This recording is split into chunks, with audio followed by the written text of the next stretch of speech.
Here we fucking go, everyone. Episode 120. Oh, shit. What up? Oh, shit. February 13th. Oh, happy Valentine's Day, buddy. Yeah, I guess, yeah. You know where I saw it? It was actually really funny. On, I think it was like, I don't know, one of the Detroit, it's definitely on one of the Detroit things I follow on Facebook. You know, like Detroit's known for its coney dogs. Yeah. One of like the biggest like coney dog places is doing a Valentine's Day Conies by candlelight dinner. I saw that shit. Oh, it made me laugh really hard. Conies by candlelight. I texted Preston. I was like, "Be my Valentine, bro. Let's go get some conies." Oh my god! I mean, hey, they're trying, right? Hey. But February 13th, as it turns out, is a much more important day. Today marks the 50th anniversary of the first ever Black Sabbath album. The day that heavy metal was born. I mean, basically. that's there's no denying that you find pieces of it elsewhere prior to Black Sabbath. You know what I mean? But they were the first ones that took those pieces and put them together. And I don't even think they really realized what they were doing in a lot of ways. You know what I'm saying? Like, when they were a band, they referred to themselves as blues rock and roll. Yeah. You know what I mean? It's only in hindsight that we consider them the first actual metal band. Yeah. Which is crazy because now to think of them as anything other than, yeah, a rock band or a metal band. Well, I guess to today's standards, it wouldn't, it would be more along the lines of like, rock. But yeah, even so, like it's all. Even so, you go back and listen to that first album, and it's fucking. Oh yeah. Whoa! Like whoa! First, this is so different from anything else that would have been out at that time. Yeah. First use of the tritone. Tritone. Yep. Devil's Note. The Devil's Note. Man. Genius. Just fucking awesome. It's crazy to me to think that not only is that where it all started, but how far it's come since then. And like as far as like what we look like that, I'm sure back in, this is 1970. So back then, I'm sure that was like the heaviest, most evil sounding thing ever. 100%. Yeah. I listened to it top to bottom today, and that's exactly what I thought. I was like, I can totally see how people back then saw this as just fucking the most satanic shit they've ever heard. Yeah. Oh. And then now it's like we're to 100 basically. Oh yeah. Oh yeah. We have black metal. Yeah. I mean, oh yeah. it's a whole nother level. Did you hear about that fucking Florida man story? Dude, I saw that you? this morning. Yeah, Yeah. there was some fucking black metal player in Florida that burned down like 3 fucking churches. Just for street cred. Look. Just to like. That doesn't give you street cred, bro. No, it doesn't. No. Good fucking riffs give you street cred. What are you doing? Yeah. Like, what the fuck, man? Holy shit. I thought we were kind of like past that. I don't know. You would call think. me crazy, I guess. I don't know. Yeah, I saw that. I was like, you gotta be fucking kidding. Someone just watched Lords of Chaos. Yeah. That was almost my thought. Someone just watched Lords of Chaos and was like, I got a fucking idea. No, you don't. It's not original anymore. Yeah. But yeah, man, it's just crazy to think that, and like in so much time, like how much stuff has come and gone, and we still consider Sabbath to be the first metal band, Yeah, absolutely. I mean, when you go back and listen to it, like all the pieces are there. Yeah. You know what I mean? It's all the like standard requirements, I guess, to be heavy metal are there. Yeah. And they didn't even know that's what they were doing. Yeah. The guitarist that used the tritone didn't even have fingertips, and he played left-handed with a right-handed guitar. What? What? In what world? Yeah. In what world does that make sense? Yeah. Should that have even been a thing? Yeah. But when you watch him, it's like watching a god. Yeah. Like live, he's unbelievable. It's just it's effortless. It's just effortless. It's fucking, oh my God. First time, yeah, so the first time I ever saw Ozzy was '07 Ozfest, and then first time I ever saw Sabbath was the Heaven and Hell reunion lineup with Dio. So jealous. That that would have been '06, '07, '08, somewhere right in there. Yeah. And yeah, man, I'm so glad I got to fucking see. I did see Sabbath on like the 13 tour. Oh. And yeah. a few other times and stuff, but yeah, man, holy shit, that was the closest I ever got. By far, we were like, because it was a general admission situation, so we were like right up in the front. Yeah. The only band I can think that, as far as like in my life that I've seen, that even comes close to that, like that tier of, like, we've seen Ozzy. Yeah, Ozzy. I was thinking like Priest. 100%. Priest is the first band to actually wave the heavy metal flat. Yeah. You know what I mean? It goes from Sabbath to then everything happens, and then Priest is the first one to be like, no, fuck everyone, we're heavy fucking metal. Yeah. They were the first ones to do that. So. Well, I guess. Well, I always forgot that I saw Maiden, but it happened. Yeah. Yep. So that was an important one as far as like music history. Gigantic. Yeah. Yeah, I don't know. I feel like there's. You've seen Deep Purple too. Yeah. They're another one who a lot of people say they could be the first metal band. Yeah. Yeah. Next to them and like Zeppelin. Yeah. Which I would argue. I don't know if I would consider them. I don't like the Zeppelin argument. There are moments in Zeppelin's catalog, in my opinion, you could make that argument for, but overall, they do so many different things. They go in so many different directions and so many different albums that I don't think you could say they're the first metal band. I don't think think that really works. For me at least, in my opinion. That's true. I know that a lot of people credit them for that sort of, And there's a lot of credit due. Like they definitely did a lot and obviously influenced millions. So there's a lot of things that were done in Zeppelin that we hear still being done in metal today, just like Sabbath. Yeah. Just like Sabbath. I'd say probably those two are the biggest contributors. I'd say if it's between any two bands, in my opinion, it's between Zeppelin and Sabbath. But I've always more fallen on the Sabbath side. Yeah. Yeah. Because the other thing too is Sabbath embraced the dark, scary aesthetic, whereas Zeppelin was much more glittery and poppy. More like hippie kind of. Yeah, exactly. It's weird how much it highlights a different sort of like lifestyle, I guess, at the time. Like two different, where they were from, you know what I mean? Like, you consider that, like, where fucking Sabbath is from is like, imagine even more cloudy and even more industrial Detroit. Yeah, like oil factories and stuff. Like and crazy. Yeah. All right, so here, that's good. We'll just I'm just cheersing the Sabbath. Here we go. Cheers the Sabbath. To Black Sabbath on the 50th anniversary of heavy fucking metal. Metal turned 50 today. Metal is almost a senior citizen. Yep. Metal is younger than Joe Rogan. I think. Isn't he? Or he's same age as Joe Rogan. And a lot of other people. Anyway, let's get into it, dude. Yeah. There's a lot of meat on the bone tonight. Yeah. Like, we've been away from, like, not away, but you and I haven't sat down in over a week, and this past week was just fucking face, neck, and chest metal news. Like, oh my God. Okay. I'm glad you got a list, because I do. I had to. It got to the point where I was like, oh my God, we're going to talk about it. And I was like, okay, I got this all. And then it just kept more and more and more kept coming.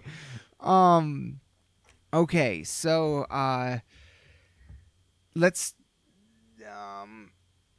okay, here we've had some we'll talk about two gigantic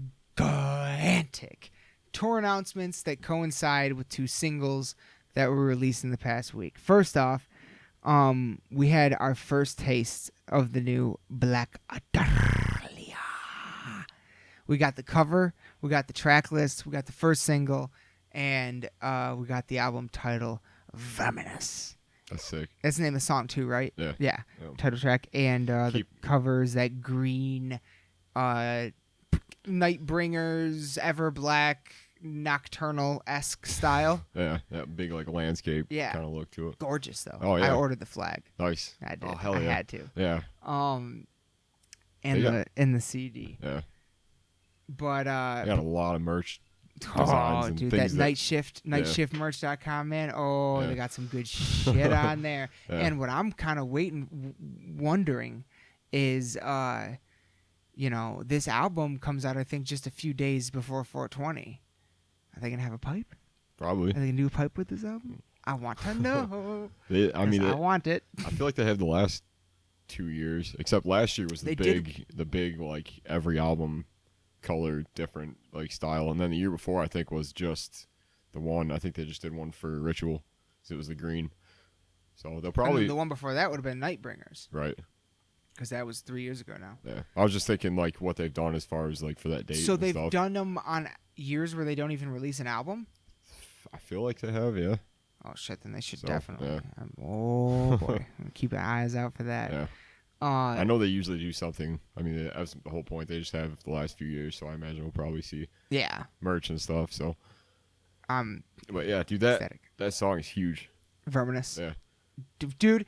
Okay, can I just explain to you how much just joy? Like it's not very often that Facebook provides joy to me. Yeah. But since that song has been released and since everything has been released that we know about the album so far, that Blasphemes page has just been joy. Yeah.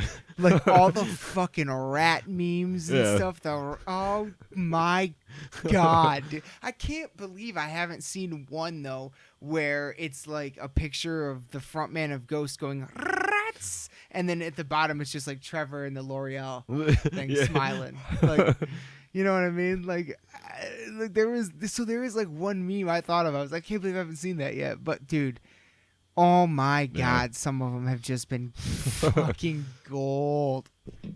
So good. I love that fan community so fucking much. Like how fucking like tight it is. Like I've seen posts about people that like they needed help, like with their family or something, like they legitimately needed like medical bills or something like that, whatever, and the fucking people came out for showed up, from the Facebook page and everything, and it's like Jesus, between that and like if you post it in I'm in search of this merch item, people are like, yeah, I got one, I can flip you. Yeah. Like every fucking time. It's fucking just a really great community. So shout out to the Blasphemes page group. That's something that I always kind of look at that page, and I mean it's one of the few that I follow. I don't really have, because there isn't really too many, honestly. No. But none like that I found. Yeah. But just, I don't know, kind of like what you're saying. I feel I'm kind of more in it for like the merch, like the rare merch designs and kind of like cool shit like that. And not even buying it, just seeing it. Yeah, that's what I mean. It's like a museum catalog almost sometimes. Yeah. Sometimes you'll have like, like in search of this, or I'm selling this, or I'll just pick this up from somebody, and it's like, I love it when people post pictures of their whole collection. Yeah. Oh, that's cool too. My God. I'm like, what the fuck? Yeah. Yeah, dude. I love that shit. Dude. They're kind of, in a way, we were kind of talking about the merch, but I feel like they're kind of bringing back that collection sort of vibe to things. Exactly. That thing that existed with like Kiss. Yeah. And or the Star Wars action figures, and like that kind of same collector mentality seems to exist heavily in the Black Dahlia Murder fan base, and it's just a really awesome thing. And I collect shit, you know what I mean? So there's definitely I've been thinking about it. I think I definitely want that fucking coffin shaped Nightbringers wall flag. But anyway, yeah, those are sick. So sick, dude. So fucking. I think we have one at the band house. I fucking love it. I think the full picture of it looks a little cooler as far as like the flag goes, but it's a cool design to have for a wall flag. Yeah. But the song, the track. Yeah. So this is this album number was the new guitarist on Nightbringers? Yeah. Okay. That was his first. Okay, so this is the second. Yeah. We've heard one track, and what do you think? I mean, I don't know, to be honest. Like, I'm a huge fan of it. I love it. I think that, like, if with every album there's that growth that happens. Yes. There's that, like, they take what they did on the last one yes. and, like, you know, kind of build to it. Yes. This one had, like, I saw a lot of people were saying it had, like, unhallowed feels to it and stuff through a few of the songs, like some of, like, the older album stuff, which is cool. I guess I could agree with that. But, like, yeah, as far as, and just, like, the drum beat that kind of, like, kicks it off and stuff, and then just kind of, like, I don't know, it's cool. There's a lot of, like, ear candy kind of, like effects and things that happen in it, which is, you know, adds to that, so. Okay. I would assume, like, Nightbringers or Kings of the Night Realm was the singles off the last album. If that's the case, I don't know. But if that's the case, I'd say I do like both of those tracks a little bit more than this one. Yeah. Like, just for me personally. However, I fucking love this track. And I do hear, I feel like they're exactly taking what they did on Nightbringers and evolving it a little bit more. And I just feel like I hear that on this track, and I feel like I'm going to hear it so much more on the rest of the album. So the track essentially does exactly what it should and makes me really want to hear the rest of the album. Yeah. Really, really bad. And it's outstanding. Yeah, it's a great track. Like the rats and roaches line is there's a lot of great lines in it. I love it. I agree. I'm right there with you. Not even a little bit disappointed me. It maybe didn't like.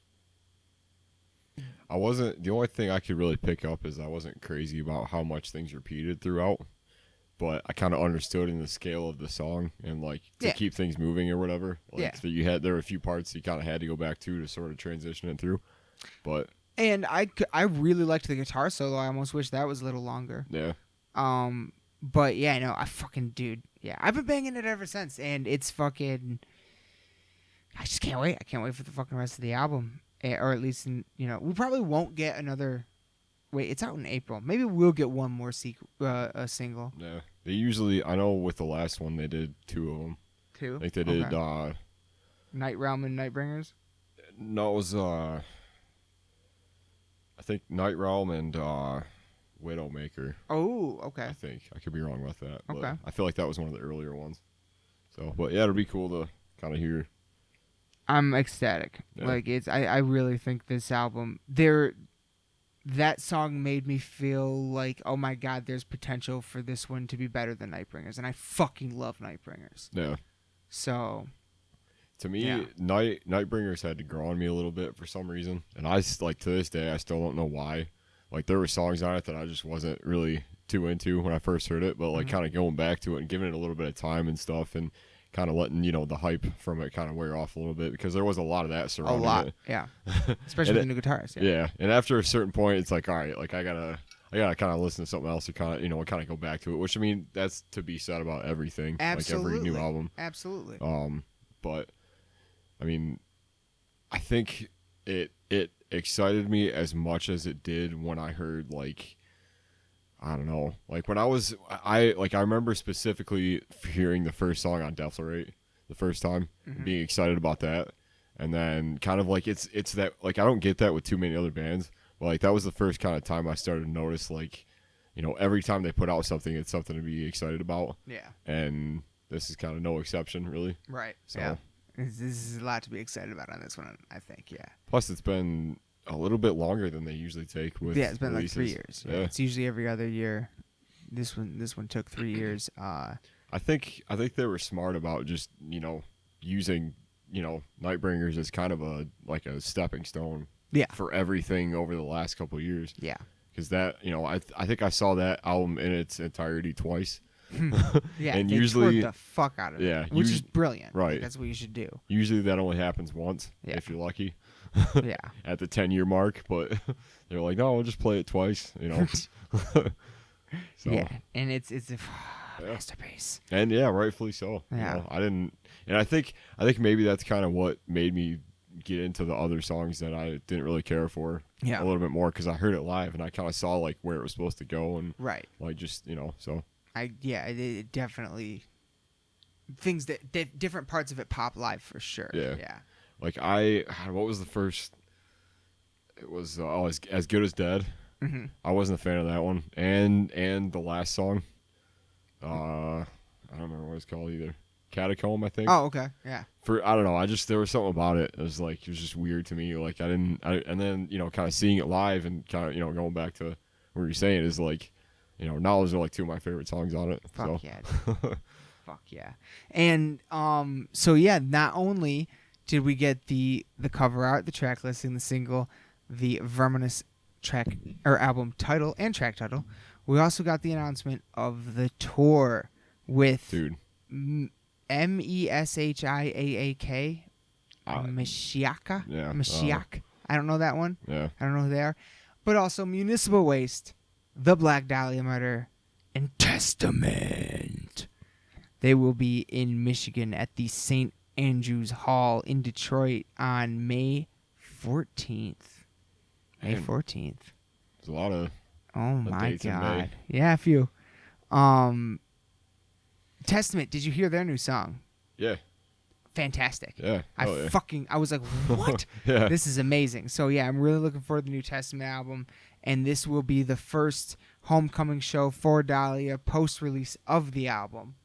So there's no way I can miss it. Oh yeah. And as a matter of fact, I already bought tickets. Nice. So, cause yeah, I gave Preston a list of concerts to choose from for his Christmas present, and he picked that one. Nice. He's like, dude, we haven't seen Dahlia together in forever. I was like, well, all right. Let's change that. Yep. So yeah, it's fucking. That's gonna be an amazing show, and it's yeah. I need to. Really looking forward. I need to give Testament a little more attention, because they're one of those bands that we've seen them live like 3 or 4 times, and they're so fucking good every time. Yeah, but on the album, for some reason, I just I don't know. I just never been able to, other than their last record. The one something Snake. Yeah. I know what you're talking about. Yeah. But this new track really got its hooks in me. Yeah. It really, I fucking love it. Yeah. I love a lot about it. Sepultura is getting a shit ton of buzz right now with this Quatra album. Oh yeah. Everybody fucking seems to love it. So I know I need to. I heard the single, but I need to give the album a listen. It looks like, because man, it's been a while since I've seen a band generate that much buzz like that. Yeah. But yeah, Testament, Sepultura. Sepultura's coming too. They'll be at Harpo's. I'm not sure when, but they are coming as well on tour. Is it? Because I know that there's two. Technically, there's like 2 formations of. Yes. Is it? This is no Cavalera. Yeah. There are no Cavaleras. So in this version of Sepultura. So. And the Cavaleras pretty much just do Soulfly. Right. So who is in? He's in Soulfly, and then what's the other one? There's the Max and Igor. Yeah. I think Cavalera Conspiracy or whatever. I think Igor does stuff with Soulfly too. I don't know for sure. Yeah. I don't know for sure. They're one of those bands that like there's kind of sort of like 3 different formations of the band under different names and like it's hard to keep track of. But I will say this, I've seen Soulfly and they're fucking incredible. Dude. Yeah. Max is amazing. Yeah. Amazing. So yeah. Every time they put out a new album, I'm excited about it. Oh, because I dude. know it's like ever since Enslaved. Just about. That was the one the one that came out a couple years last year, the year before last, 2018 was fucking. I can't remember the name of it right now, but I loved it. It was on the album, our album of the year, I think. Retribution. Was it? Ritual. Yeah, Ritual. That's right. Yeah. So good, dude. So fucking good. Yeah. You got the riffs. Oh, do they ever? Do they ever? But okay, so let's go to the fucking next one. Speaking of riffs, and this is I'm really excited to talk to you about this. Yeah. Wait. Real quick. You know, I did see something with. You know what? Maybe we'll get to that. Okay, no. We'll just go on. All right. we also got personally for me, unless Iron Maiden comes out with a new album this year, personally for me, my probably most anticipated single of the entire year we got. The new Lamb of God single, Checkmate. I have been anxiously awaiting this. Yeah. Like, I couldn't sleep the night before I knew it was going to come out. Like, I was tripping. And when I saw it drop, I was over at someone's apartment when it dropped, and I knew that in that apartment I couldn't listen to it loud enough. So I stood up and I was like, I got to go. I left and drove home because I knew I could listen to it as loud as it needed to be listened to immediately. That's awesome. Like, I just stood up and left. Yeah. Like, it was fucking crazy. It's like, well, can't do it. Gotta go. It also, yeah. Hold on. They also came out with the name of the album, the cover art, and the track listing, and the pre-orders. Great bundles on their site as well. First of all, let's talk about that album title. There isn't one? Lamb of God is releasing their first self-titled. No, they haven't. What am I thinking of? Burn the Priest? Maybe. Because, technically that's self-titled. Yeah, but yeah. Huh. Dude. Yeah, I guess I didn't think about that. Like, unless you said something about it and I just didn't respond to it. But that blew my mind. Huh. I was like, what? Lamb of God is releasing their self-titled album on May 8th. What? Self-titled? Yeah. That means some things. It could mean some things. Yeah. You know what I mean? It really could mean that they are gonna, just full force Lamb of fucking God, no holds bar, wrath sacrament, ashes era. You know what I mean? Like, and that's in a lot of ways, it's kind of what the track felt like to me. The new track, Checkmate, the first single. Yeah. Extremely political. Loved it. Even the teaser trailer thing that they posted the day before, that was like eerie as shit. Yeah. That was kind of how I knew. I was like, all right, so not only is it images of leaders and of wars and things that are going on kind of right now, but it's also like spliced together, kind of showing the lyrics and stuff. And I was like, are we going back to Yeah, exact ashes. I mean, yeah. Like, that's kind of what it felt like. We're kind of going back to that, and that's absolutely what it fucking felt like. And it, the track to me is outstanding. I've played it like fucking 50 times the first day it came out. Couldn't stop listening to it, and the more I listened to it, the more and more I liked it. The more and more things I found. It really does feel like they are pulling from pretty much every era of the band and putting it together, at least in this track, and to me at least. But I do gotta say one thing. I feel like there's a little bit of a yourses, houses. In what sense? Not shout out to Jamie Josta podcast, the Josta Show. Not in the sense of how the song sounds in any way or anything like that, but there is a point in the song. Oh! I know what you're gonna talk about. Where Randy sings the line, screams the line, "Make America Hate Again." So yours is Lamb of God, ours is Thy Artist Murder. Yeah. A little bit. That made me giggle a little. I was like, oh, shit. I didn't, the first time I heard that, I kind of cringed a little, I'm not going to lie. I'm like, a little bit. It would have been so much cooler if they were the first ones to do it. Absolutely. I've since grown to really like that Die Art song.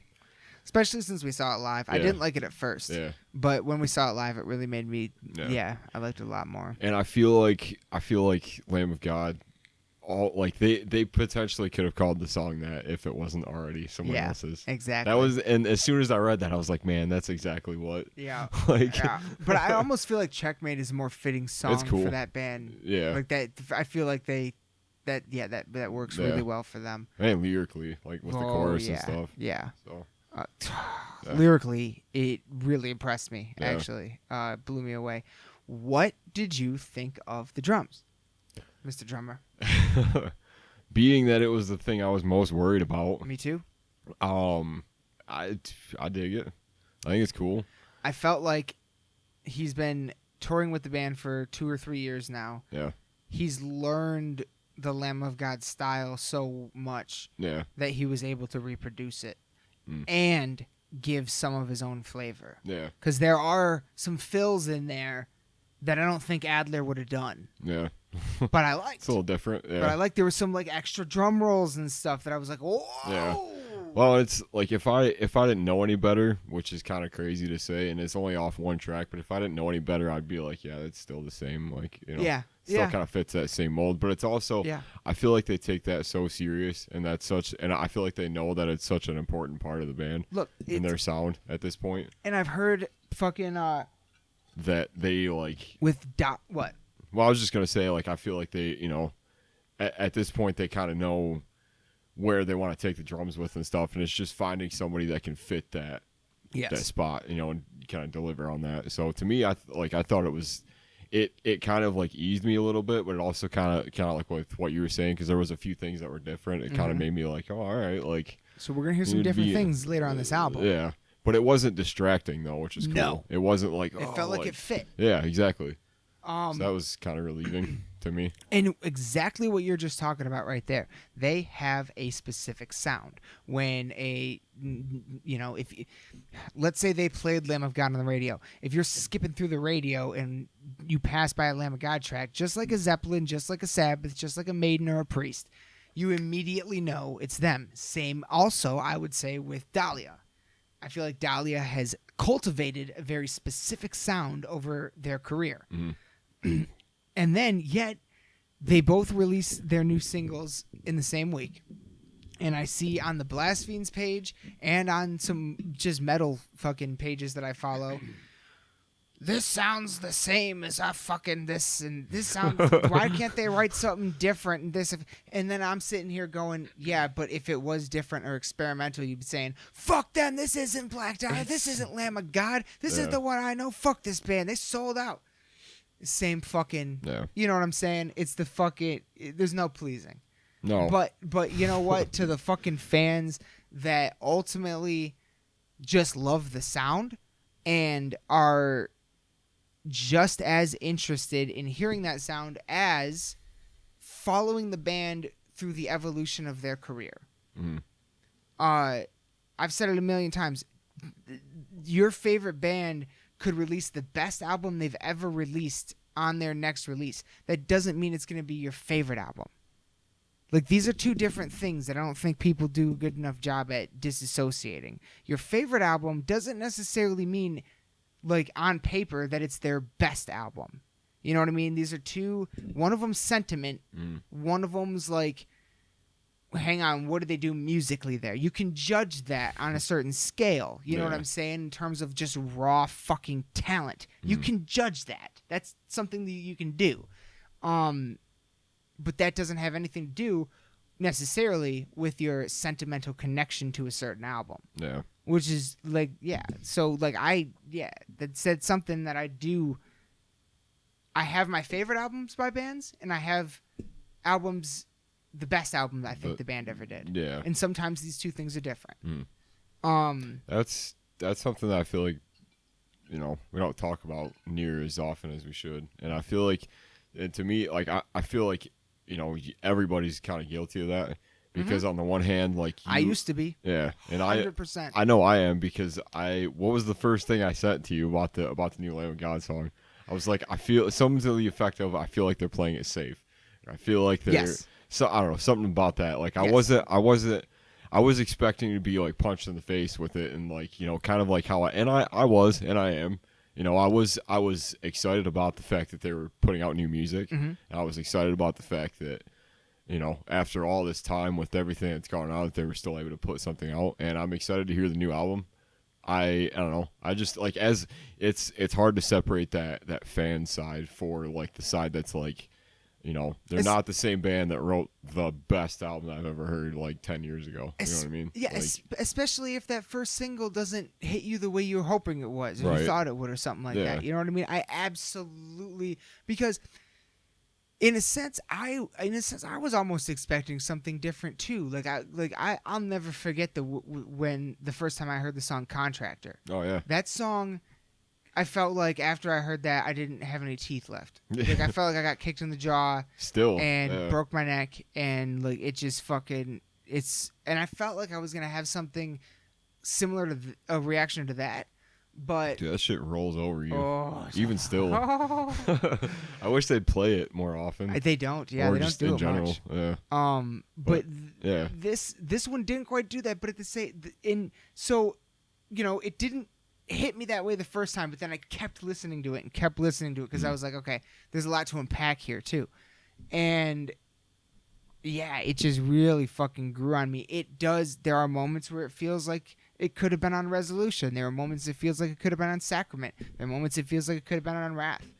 And I feel like it's kind of a combining and evolution of all those sounds. And yeah, it did the same thing Vermin did. It made me excited for the rest of the fucking album. It's funny that you bring that up, because the night that I kind of waited a little bit for, I don't know if it was just me just like not having the time to check it out or whatever, but like I waited to check out Vermin at first, just because I don't know, when I was reading through comments and stuff and seeing people, like it was real like 50-50, like you either loved it and you were excited about it, or kind of like what you were saying, like, you thought that it was just kind of the same thing. Yeah. And like I don't really know. As far as like, it kind of goes back to that fan thing, as far as like, wanting something like different. And it is, like, to me, I feel like Verminous is different than anything that's on Nightbringers, really. 100%. So this album is clearly going to have very different thematic elements to it that I'm really excited as to where they go. Yeah. It sounds really like rhythmic to me, and really like as far as like doing different stuff to move the song along. Yes. Because I feel like they've developed a style that they've taken over the last couple albums and really, kind of crafted that and defined it. But I also kind of feel like they're trying to do something different as far as like, putting a few like less standard sounding songs together as far as like structurally. So I don't know, like it's you can say that there's the same elements to it, and you could say it's the same kind of, song that they've always written 1,000 times, or you can kind of look at it as, like they're doing different things this time around that weren't on the last album, or that weren't, that they maybe did, but they're kind of going through and, adding a little bit more to. Right. So. Yeah, exactly. Yeah. Adding a little more to, yeah. And same thing with Lamb of God. Yeah. I feel like, but both these bands have been around for, like... Close to the same amount of time. Yeah, which is weird to think about. Close. Maybe within, like, 3-4 years, because if you count Burn the Priest. Yeah. But, yeah. And, like, there's the other side of me that's like, what are we really talking about? Like, we're talking about being upset about... like some of the things that keep the bands that we love the same, and we're upset that they're releasing the same song. Like, exactly. Exactly. Yeah, it's just I've no interest. I'd much rather be excited than disappointed. Right. Yeah. And I don't feel like I have to work for it. It's not something I have to like change my mind to do. You know what I mean? It's just, no, I'm fucking excited for this shit. Yeah. You know what I mean? Like, I fucking love the cover. Yeah. I love that it's like, okay, because if you look at all their covers, this is the fourth one that looks like this, and it's the first time they did it back to back. So I almost feel like maybe this is. They're really going for like an extension of Nightbringers, and Nightbringers I fucking adore. So yeah, I'm just maybe, I don't know, but It's a different way to think about it. Yeah, maybe, you know, it's the first time they did that. Yeah. And that's something, you know, that's something that the Blast Fiends point out is like the first time they do anything or different. Like someone even said something about how many syllables are in the album title. Oh yeah, dude. I was like, Jesus Christ. Yeah. I'm that kind of person. Yes, like I picked up too, on that. Yeah. Me too. Like, as soon as they said it, I started going through it. On Hollow, Nightbringer, like Ever Black, yeah. Nocturnal. Yeah. I always like for whatever reason I always thought that was a cool element to their like process and stuff. Like that like keeping the same as far as like when they're naming stuff or like creatively doing things like they keep that sort of thing the same and like it's like that. It's like each album has a color theme. Yeah.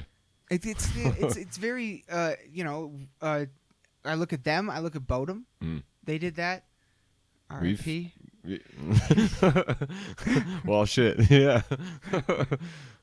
But it's one of the reasons why I loved them so much is that they had those thematic, visual elements that came along with each album. Yeah, we've done it. Yeah, Bogwraith, yeah, quietly, but we've absolutely, yeah. I think it's cool when, and it says a lot about like eras and stuff or like points in the band. Which to me, that's a good fucking point. You know, as far as like Dahlia, them specifically, like you think like, oh, Nocturnals like that. They're Nocturnals. Nocturnal. That was the blue album. You know, that's everybody thinks that's the blue album. Like this one is the green one. Ritual is the green one. Like, yeah, Nightbringer's the red. Yeah, but it all it's the time stamps though. Yeah. I never thought of it that way, dude. That's fucking. And I see our kind of stuff the same way. Like like Meyer was purple. You know, Omen was green. That was our green. That was our green period. Like this next record is like the red and I don't know, like the red and yellow. Sunburnt. Yellow. So which the cover is out. Oh yeah. People can find that. I posted it myself on Less in the Dark podcast's Instagram. But also, so along with the Lamb of God, of course, along with the Lamb of God, album information, pre-orders, title, single, all that stuff. Yep. We got a fucking tour. Just like Dahlia. And is this ever a tour? It's actually being called the Metal Tour of the Year, and I cannot disagree. We got In Flames opening. Just to start. We're starting with In Flames. Then we're going on to Trivium, who, I'm not going to lie, is a band I'm not a particular fan of, okay? But I have respect for them, and I do like a lot of the other things members of the band have done. Yeah. Like every time Matt Heafy guests on a Josta track, I like it. Yeah. And stuff like that. So I do have respect for them. Yeah. They're a band I have real love-hate relationship with. I feel like a lot of people do. Yeah, because they have albums that to me are like timestamps as far as like what metal was at the time. And they've also always kind of, in certain ways, stuck to their original sound. But I haven't been a fan of, like, I guess how much they've gone to, like, the accessible kind of side of things. And again, maybe that's just the fan side, or maybe that's just the side of me that's like, I feel like that band could do a little bit better. Well, you and I are individuals that prefer the heavier side of things, and to many, that's considered less accessible. Yeah. So when a band starts to go in that direction, people with our tastes tend to go the other direction. Yeah, that's all it is. Like their last album definitely kind of brought, and they're one of those, and like, okay, I guess I kind of back up. Like I'm the type of person that if I've been into a band for a long time and like they release an album that's maybe not my favorite, or like maybe I didn't like as much, like I could set that aside and maybe kind of like wait for the next one, I guess. 100%. Yeah. 100%. Which I feel like is something that like so many people kind of rest on that. Like, well, this is the one album, like that's their sound now. Like, no, I don't necessarily think that. Absolutely not. Absolutely there's only select times where I felt like that's held up. But so and I feel like they're kind of one of those bands that I could say, like, you know, I wasn't a fan of maybe the last one or maybe like the middle records, but I still, like, they were an important band when I was getting into metal. And so you still pay attention every time they release. Yeah. And I still I really liked their last album. Yeah. And so and not only that, but they were one of the bands I saw at because they opened that Slipknot show. Yeah. The first show first bigger show I ever went to. So, they've always the kind of Slipknot show back at the Palace. Back in the day, your first Slipknot show. Okay. Yeah. So they're kind of they're one of those bands for me. That's special. So. But of course they are opening for Lamb of fucking God. Yeah. Who is then, as if that's not enough, opening for one of the big four themselves, motherfucking Megadeth, whose Dave Mustaine just beat cancer. Yeah, dude, that's awesome. I'm really looking forward. I think they got a new album coming, so we should maybe be getting a single from them soon. That'd be fucking awesome. Mm. Yeah, dude, when I saw that Dave beat the cancer, it was a good day. Yeah. That was a really good day. Yeah. Man, Megadeth is a very important band for me. Megadeth opened that fucking Black Sabbath Heaven and Hell show that I saw. And that's the first time I ever saw Megadeth. It was on their United Abominations tour. And Megadeth has been one of my all-time favorite bands for a very long time. They were arguably I don't know if I would say this anymore, but for a long time they were my favorite of the big four. For a long time. I don't know if I would say that now. Over Slayer? Yeah, now I think Slayer's my favorite now. It's always been Slayer to me. Back in the day though, for me, I definitely listened to more Megadeth than Slayer, for sure. That's fair. I was obsessed with them. And I always thought Slayer was just cooler. Visually. Of course they are. Of course they are. That's not really the conversation that we're having, though. But I always liked how fucking political Megadeth was. And that's when they grabbed me on the album. When the album came out, The System Has Failed. That was my first album with Megadeth. That came out when I was into them. You know what I mean? Yeah. And it was so poignant and political at that point in time about things that were going on immediately and things that I was wrapped up in. You know what I mean? That it just it really spoke to me at that point in time on a certain level. So they just I kept going with them much more so than the other three of the big four. But yeah. So at that point in time, that was a long time ago though. That was literally when I first got into metal. But yeah, man, that tour. It's as The far tour's as gonna be unbelievable. Yeah. And I've missed every chance I've had to see Megadeth. You've never seen Megadeth. No, I have not. I never. And so I have something even worse than that, because the shows that I have missed them on have been ones that will never happen again for various reasons. The first time that I had the chance to see them, it was with Suicide Silence, original lineup, and Machine Head, Locust era, which I was still a fan of, the album that was after The Blackening, which was that was kind of the best era of Machine Head to me. For a lot. Yeah. And since then it's kind of been shaky. But so there was that, and then I don't remember what Mayhem Fest tour year they were on. Megadeth? Yeah, where they headlined. But yeah, I was gonna go to that one. I had all intentions of it, and I think I got really sick that year, so I couldn't go. I missed that. That was the only 2 times I've ever had a chance to see them, and the other times I just haven't really been interested. To my arrogance. But have you ever seen Anthrax? Yeah.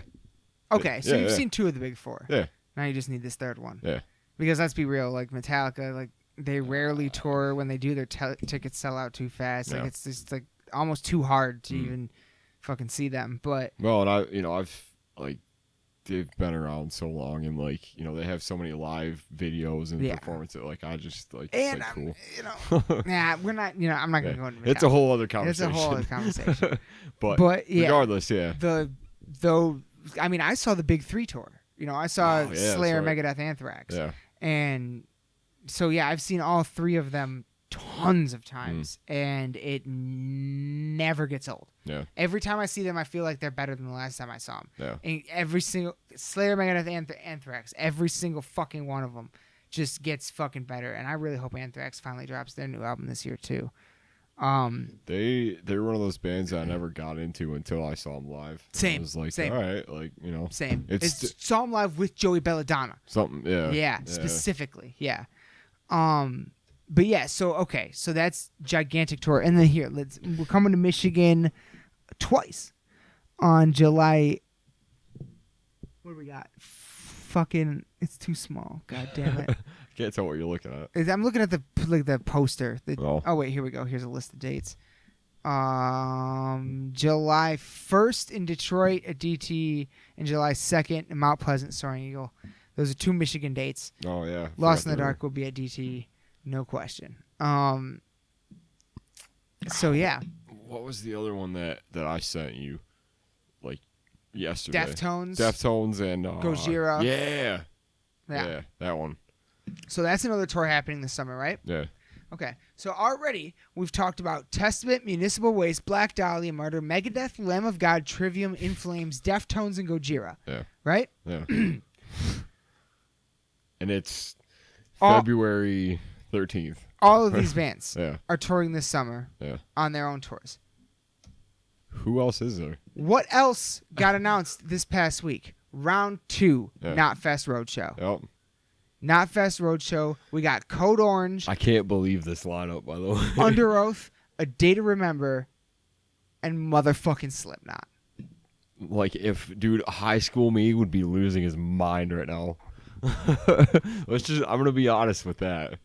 Because... And I'm not... Oh, you know what? I just noticed this. It's only a 25-date tour. Yeah. It's a pretty short tour. And it will be in Michigan. DT Pine Knob, June 8th. DT Pine Knob, June 8th. That is that date for the Slipknot Knotfest Roadshow tour this year, 2020. Let me tell you something about A Day to Remember. Yeah. All right. That band cannot write a bad album. That band cannot write a bad song. I love that band as much as probably Slipknot. Because holy shit. Well, okay. Let me back up, I guess, because in the past they've gotten a bit more accessible. They've gotten a bit more radio friendly. They've changed their sound up a little bit, but they've always put out an album that is like as close to their sound as they could possibly get, and like kind of with the same thing. Like it's never bad, and like anytime they change up anything, it's and they were one of the first like.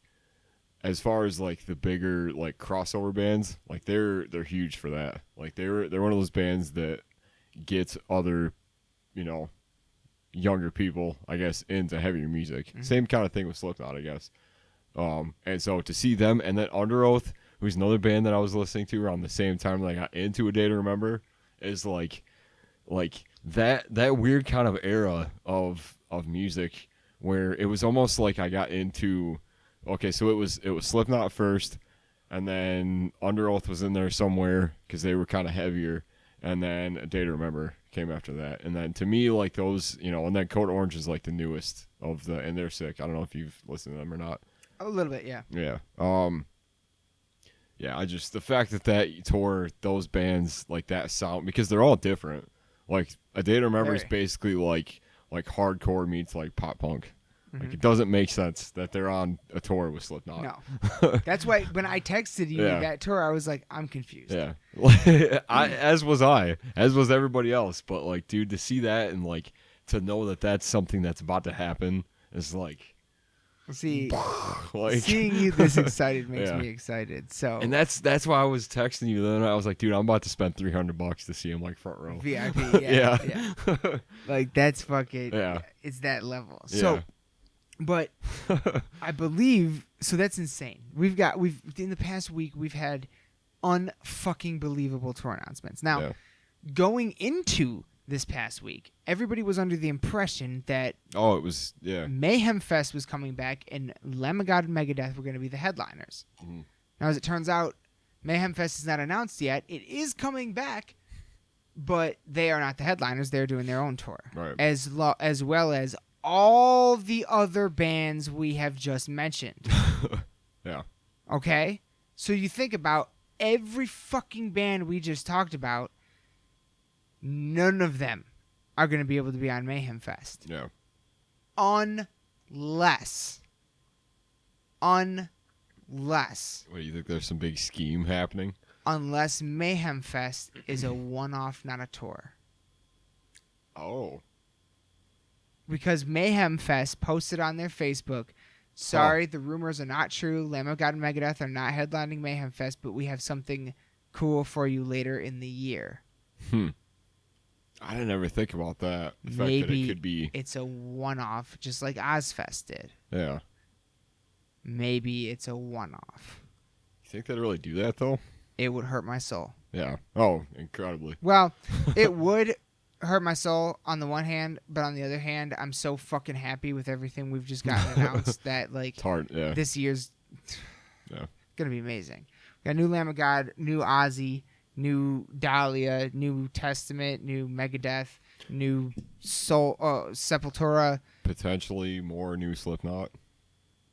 Yeah, You know? I saw that. Yeah. I saw that. That's still... Some the unreleased tracks from what era? All Hope Is Gone. All Hope Is Gone era, yeah. But not all the band members, just like Corey and Clown and a few others. There was that's the thing that I'm still kind of waiting to hear about. Yeah, I heard something about that recently. Yeah, that they said they're doing it. So I bet you they announce more and more as the tour gets close, roadshow gets closer. I bet you that's what roadshow is. Well, Either some of. I thought that maybe all the visual stuff that they posted for the video that they made was gonna be for like an unreleased album or whatever, but it ended up being something else. Yeah. So. Which is cool, but. Yeah, it'd be. I don't know. I'm really looking forward to know what the fucking set list is. Yeah. Really looking forward to that. Because I guess they posted something about newer year, like new set list, new this, whatever, kind of thing. Which to me is like maybe some deep cuts, maybe some Iowa songs. So never heard live before. That'd be insane. Maybe some first album stuff. So another thing though that I wanted to say about the Lamb of God album. Yeah, sorry, I keep. No, you're good. Going on. Is let's see. Hold on, let me see if I can just pull this up real quick. What was the other? Was it Parkway Drive we were talking about? Parkway Drive. There's a rumor that they will be touring North America this summer as well. I still want to see them with Die Art. Yeah. Like, I don't know. On the new Lamb of God album, for the first time, as far as I can remember in Lamb of God's history, we have guests. Oh, what? I didn't see that. The song Routes, Routes, Routes, will feature Chuck Billy of Testament. And the song Poison Dream will feature Jamie Josta of fucking Hatebreed. What? We're gonna get... No, I didn't. You didn't see Josta's on the new Lamb of fucking God album? Oh. Dude. Wow. And we are sitting here talking about this on the eve of the first single drop of the new Hatebreed album. Yeah. When the Blades drop. That song will be coming out for us tomorrow by the time of this release. I think I'm going to come out with this on Monday. So it'll be out for the weekend already. But, yeah. New Hatebreed album coming too. And hell yeah. New Hatebreed, they already said they're touring North America this summer, but they haven't announced the tour yet, and neither is Parkway. So maybe because Parkway and Hatebreed are touring Europe together in April. Oh. So maybe they're bringing that to America. Dude, yeah. Parkway and Hatebreed, are you fucking serious? That'd be sick too. But also bands that wouldn't be able to be on Mayhem unless it's a one-off. See that? The list keeps growing. Yeah. Is my point. The list keeps growing. Who else? Man, there really isn't, because that's like damn near anybody I can think of. We still got Devil Driver. This is true. That's, coming out with a double album this year. Yeah. Anthrax is supposed to be coming out with the album this year. They haven't released a tour. Holy shit. And hold on, let's see, Cannibal. Oh yeah. But I feel like they're starting the process of working on the new album, so I don't know if they'd be touring in the summer. Yeah. It'd be cool to see a new album by then. by them by the end of the year. I feel like we will. I feel like by the end of the year we will. Yeah. October, September, sometime around there. Yeah, and then in terms of bands that would be on Mayhem, that's about like in terms of bands that we know that would be on Mayhem, that's literally about all I got on my list of bands that I know that might or definitely are coming out with new albums this year at the moment. Now there's some other ones like with this, of course there's Fit for an Autopsy, Thy Art is Murder, because that tour is happening in the spring. So they could still come back and tour the summer on a Mayhem. This Heaven Shall Burn band is making a lot of noise right now. Oh, yeah. You never heard about them? No, I have. Yeah. Death Angel would be a great one to see on a Mayhem Fest. Convalescence. Yeah. You know what I mean? Dimmu. Yeah. Behemoth. Yeah. Both of them could do something. I'd love to see either of them. There's still a plethora. I've been on a heavy Behemoth kick this last week. I kind of have too, oddly enough. Yeah. Been listening to it quite a bit. So yeah, that's kind of crazy. We've had an incredible week of announcements, pre-orders, releases, and tomorrow we get the new fucking Hatebreed. And whatever else, because honestly, a lot of these announcements have just kind of come out of nowhere. Yeah.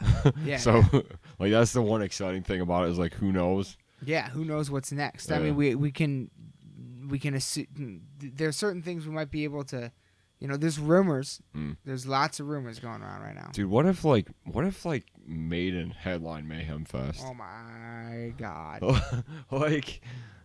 Oh my god. Well, because let's look at this kind of, because of everything that happened last year, like who are the bands that put out new albums last year? We've kind of talked about it already.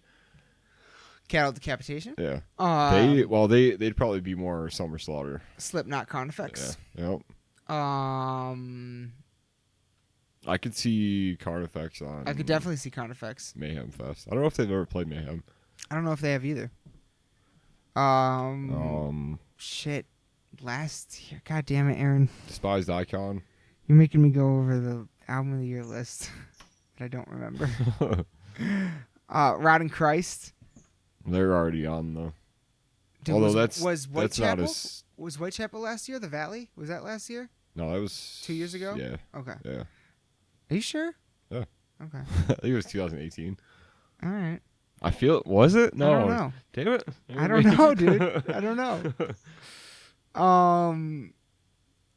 Yeah, Death Angel. Death Angel came out with a great album last year. It was fucking nominated for a goddamn Grammy. That was 2019. Yeah. Thought so. Touché. So yeah, Whitechapel, Death Angel. Dude, I could see Whitechapel headlining Mayhem Fest. That would be amazing. I could see that. Actually, that would be really amazing. Yeah. I would be down for that. That would be fucking insane. Like that makes the most sense to me right now. I mean, when you consider all the other headliners that are has Zombie or Manson announced a summer tour yet? Not that I know of. Mm-hmm. They're known co-headliners for that one. Yeah. So that could be a thing. Anyway, yeah. There's still it could still be something fucking incredible. It's only February. Yeah. It's only seriously, what the fuck? Can't believe this many bands have announced this shit for summertime already. Yeah. Like everything we're talking about, nothing happens till like May. Yeah. Yeah. All of this is like way down there. 4 months away. Yeah. What the fuck? So, yeah, man. There's that. Yeah. We've already got some good shit. Lots to be excited about right now. Take a pause real quick. Yeah. All right. And we're back. So what we were just talking about Slipknot. What I think something would be awesome is if they did the new on the Knotfest Roadshow, they did the new album top to bottom. But if like within the next month or so they released those tracks from the All Hope Is Gone era, those unreleased tracks. If they did that within the next month or so, then they could on the Knotfest Roadshow, they could do the album top to bottom and then encore with some of those tracks. Now, maybe to a lot of fans that would bum them out. You don't get to hear Wait and Bleed and all Before I Forget and all the fucking psychosocials. Yeah. But at the same time, that would be something really unique. And something I'd kind of be down to see. Yeah. Other than like maybe Iowa, I don't know if they've ever done a full because the way that their albums have always sounded, they've always been so like dense as far as what's going on and stuff. And some of the songs are really, I feel like it would be hard as far as the live setting goes to really duplicate some of that stuff. That's very true. But as far as the new album, I don't feel like, other than like maybe like I don't know, a couple of the ambient songs or whatever, but even so, those are just kind of like interludes or whatever. Like, yeah, I feel like this one makes more sense to do than probably any of them. Yeah. Yeah, I agree. It makes more sense for sure. Plus, to me, it just sounds like the most live representation of them right now. Actually, yeah. Like, that is a really good point. It really did a good job at that. I don't know if you watched some of that. God, what was it? It was really sick. It was the something they did a few days ago. It was the BBC thing. They played on like BBC Radio, and it was Unsainted and it was Duality, I think. They had like this. It was a smaller venue, and they put like, you didn't see that? No. I'll show that to you. It was really awesome. Shit. Yeah. Fuck yeah. They did like a 5-song set, but it's like the smaller stage and stuff, so everybody's kind of like confined, and like the sound's really good, and it's just, yeah, it happened a few days ago, but that was, yeah. I'll check that. Yeah, definitely show me that for sure. That's awesome. But okay. Enough about Slipknot. Yeah. Talk about that for all days. Year. Yeah, all really. Year. We've been Honestly. talking about them all year. Just about, yeah. Okay, so we've talked about, okay. So then on top of everything else, had some high points and some real really low points. Well, hang on though. On top of everything else, we have had three other gigantic, like with all the tours we just talked about, are like the ones we can afford. Yeah. These other tours that we're about to talk about are another level entirely. Yeah. My Chemical Romance announced a reunion tour, which holds a very special place in your heart, I've come to understand. Fucking angry about this. Really angry about this, but go on. Guns N' Roses also announced their summer North American headline tour coming to Detroit with Smashing Pumpkins. And then just today they went on sale. So like 2-3 days ago, it was announced Rage Against the fucking Machine is back. Unreal. Rage Against the fucking Machine is back. I almost didn't recognize what I was looking at when I first saw it. Yeah. It was one of those like, what? Wait, hang on. Yeah. Is that real? Yeah. Yeah. I agree. How Anybody did this not get leaked? Yeah. Like, what? Anybody that knows anything about this band knows why this is such a... This will be the biggest tour of the year. Oh, easily. This will be the biggest tour of the year. And as a matter of fact, tickets went on sale, like I said, today. And this leads right into everything else we're talking about. This is a big point. They tickets went so fast in Detroit that 2 hours after they went on sale, they announced a second date in Detroit. Yeah. That's how fucking fast that went. Yeah. So, why don't you? I guess let's start like this. Why are you so filled with fury about My Chemical Romance? Because Nosebleeds went for $2,000. Yeah. At fucking DTE. That's why I'm pissed. No. Little Caesars. Yeah. Little Caesars. I couldn't remember where it was at, but either way. No. Yeah. So, but not only that. Sorry, I was trying to get my drink down. No, you're good. Not a little aggressive. Not only that, how fast did they sell out? So, all right. So let me kind of back this up to kind of put a little more of a personality to it, I guess, because for one, dude, this band meant so much to me when I was like 16, as it did to every other person that listened to them about my age. Mm-hmm. They came around at a time where it was so different, where it was such a, like, they were just, I don't know, they were just the best band at the time to me. Like, and that's debatable, I guess, looking at it now. But you loved them. Yeah, dude, they were like, it was, man, like, there's certain bands in your life that you just hang on to. Like, there's, it's Green Day, it's My Chemical Romance, it's Lamb of God, it's Slipknot, it's, those staple bands that have, at some time or another, you come across them and you either get really fucking into them or you don't. Yeah. It's, and there's certain, there's a bunch of other bands you could say about that, but to me, those were the ones. And I never had the chance to see MCR when they first, like, were big, like, when they were huge, like, when they were first kind of going around or whatever. Yeah.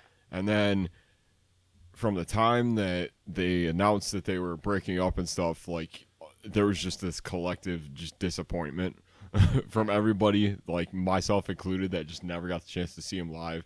Never had the chance to, like, this or that. They never put out a next record after, whichever one it was. But then they announced they came back, and immediately I was like, all right, so for one, this is going to be an old school type of situation where it's going to be like cutthroat to get tickets for. I did not think that I was going to be paying $600 for not only general admission, but the fact that this was like maybe an hour after they went on sale, and then the entire tour sold out in about 6 hours. But it was after that I found out that it was all ticket scalpers, and it was all people that were buying them and reselling them to, for like, not even twice the amount, like quadruple. Yeah. On ticketmaster.com. Yeah. And they're just allowing this. Like, we've talked about it multiple times. We have talked about it multiple times. Yeah. When we first discovered the resale feature. Yeah. That now exists on ticketmaster.com. Like, it used to be. Yeah. Once you bought a ticket, that's final fucking purchase unless bitch gets canceled. Yeah. Now you can resell them? Yeah. And honestly, it makes me really I'm pissed about it and I'm sad about it at the same time, because I know there are a bunch of other people like us that are waiting for these things to happen, and then all of a sudden it's like, oh well, like, guess what? Like, get ready to pay your entire, like, I mean, it's just, I don't know. It's fans just, like, infuriating to me. We're not rich. Yeah. Fans like us, most of the shows we go to are $20 shows. Yeah. So when Ticketmaster decides to charge $15 in service fees on a $20 ticket, yeah, it's buy two, get one. Yeah. And yeah. This is something that's happening right now. Yeah.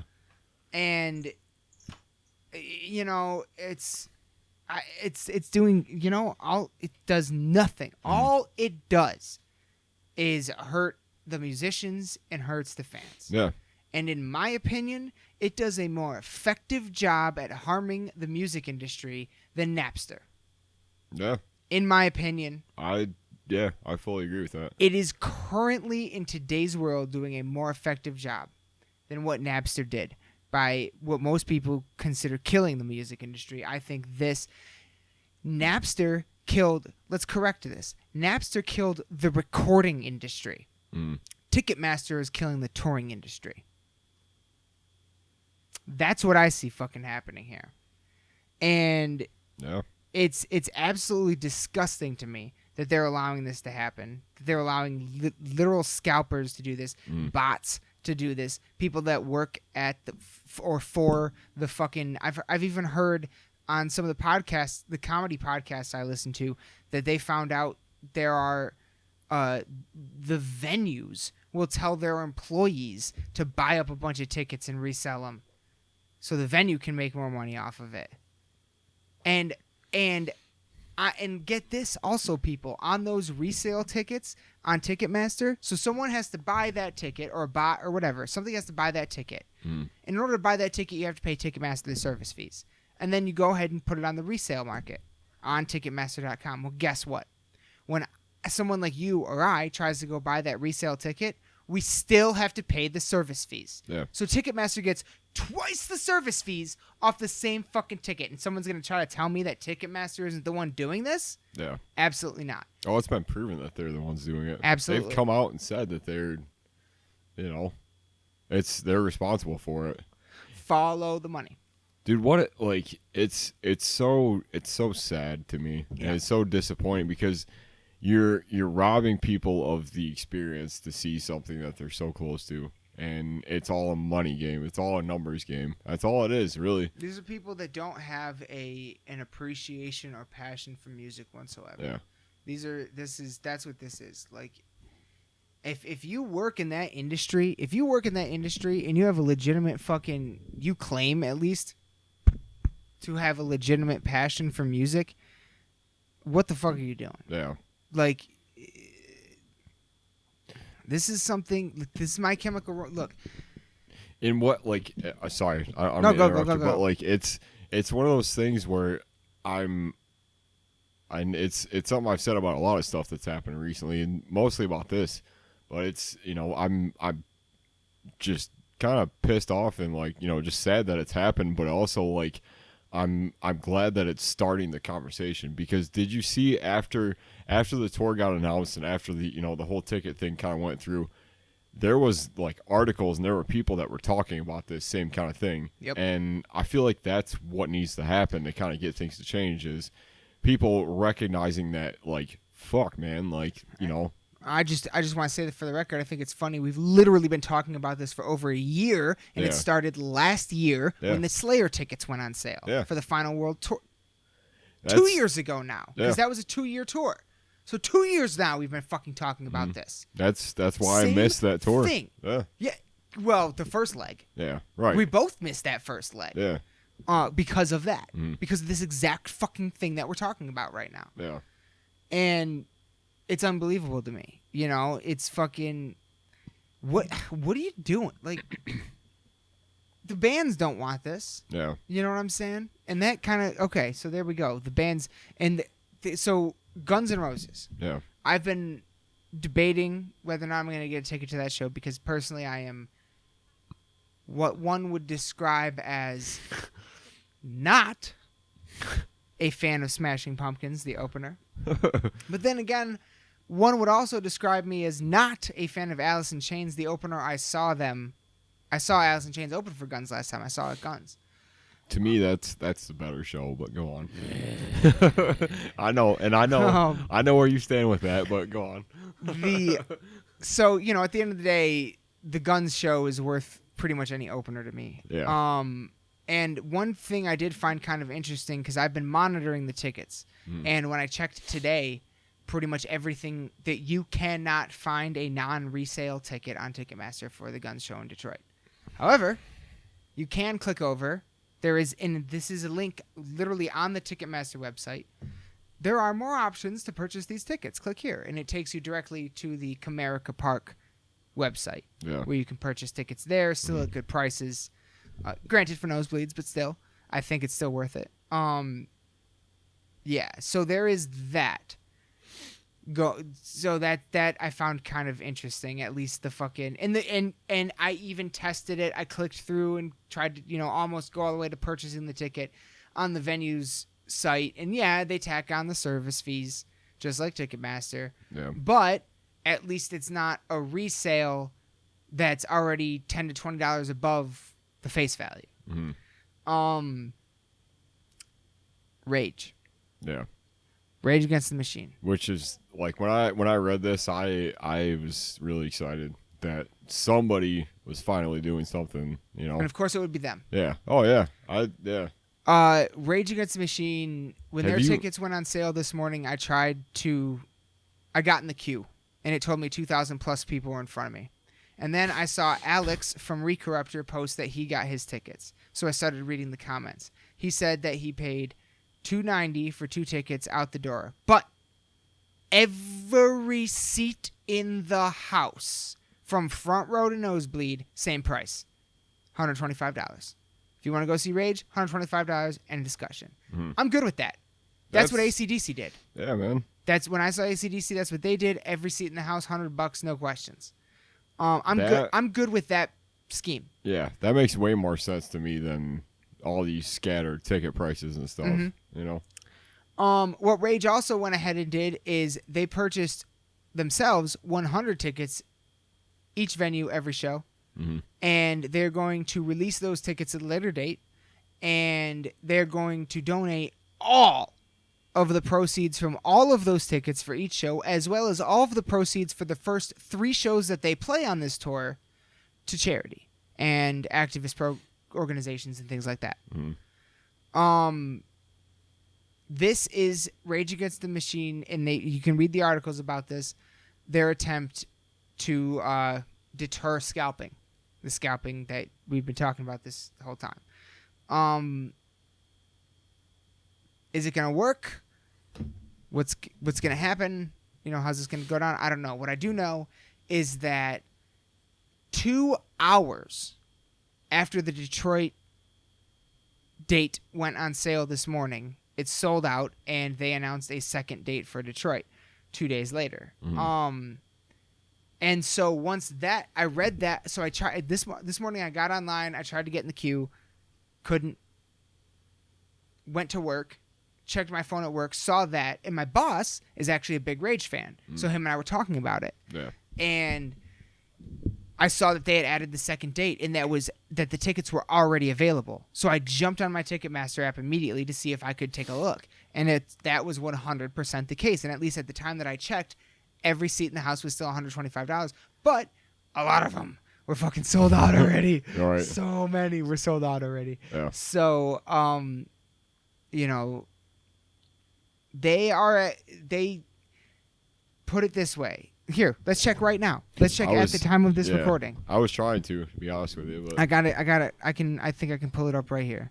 Man, to me, all I'm hoping for is that, because for one, we are in a very rare time where these artists are coming back from years ago that have had such an impact, and whether or not it's coincidental, whether or not, whatever the case may be, I feel like it makes me kind of sick, to be honest, as far as what they're doing with trying to, get as much money out of these artists and out of these bands that mean so much to everybody, knowing full well that there are people out there that will pay for these tickets.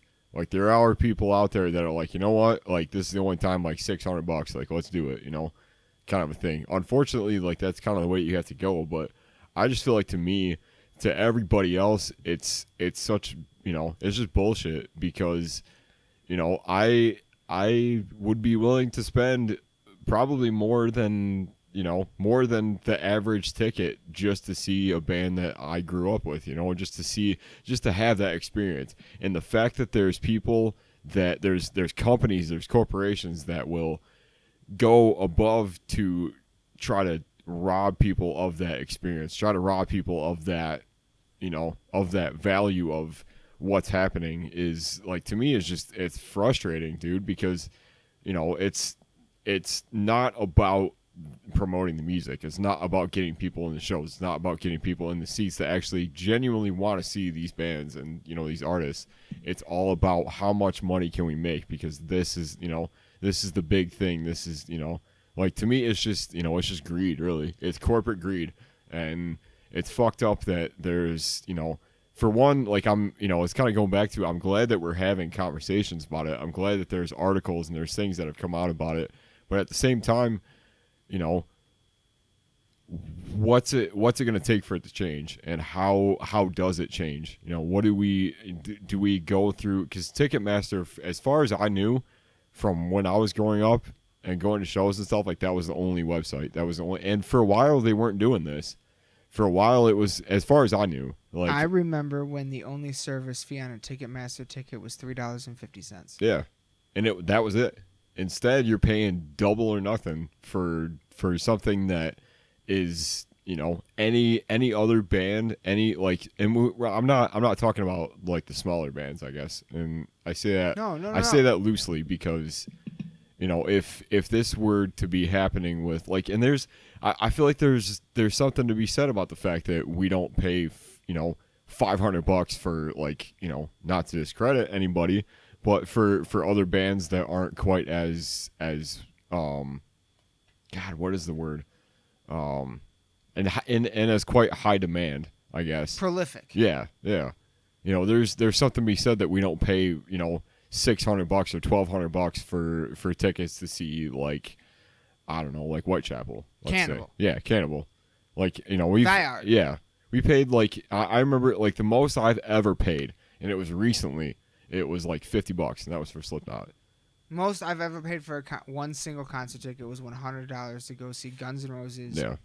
And I also paid $100 to see AC/DC. Yeah. And that's, like, to me, that's, like... Those are legends. Yeah. Like that's a Guns N' Roses reunion tour that should have never happened. Yeah. And that was an AC/DC that should not still be able to do what they do. Yeah.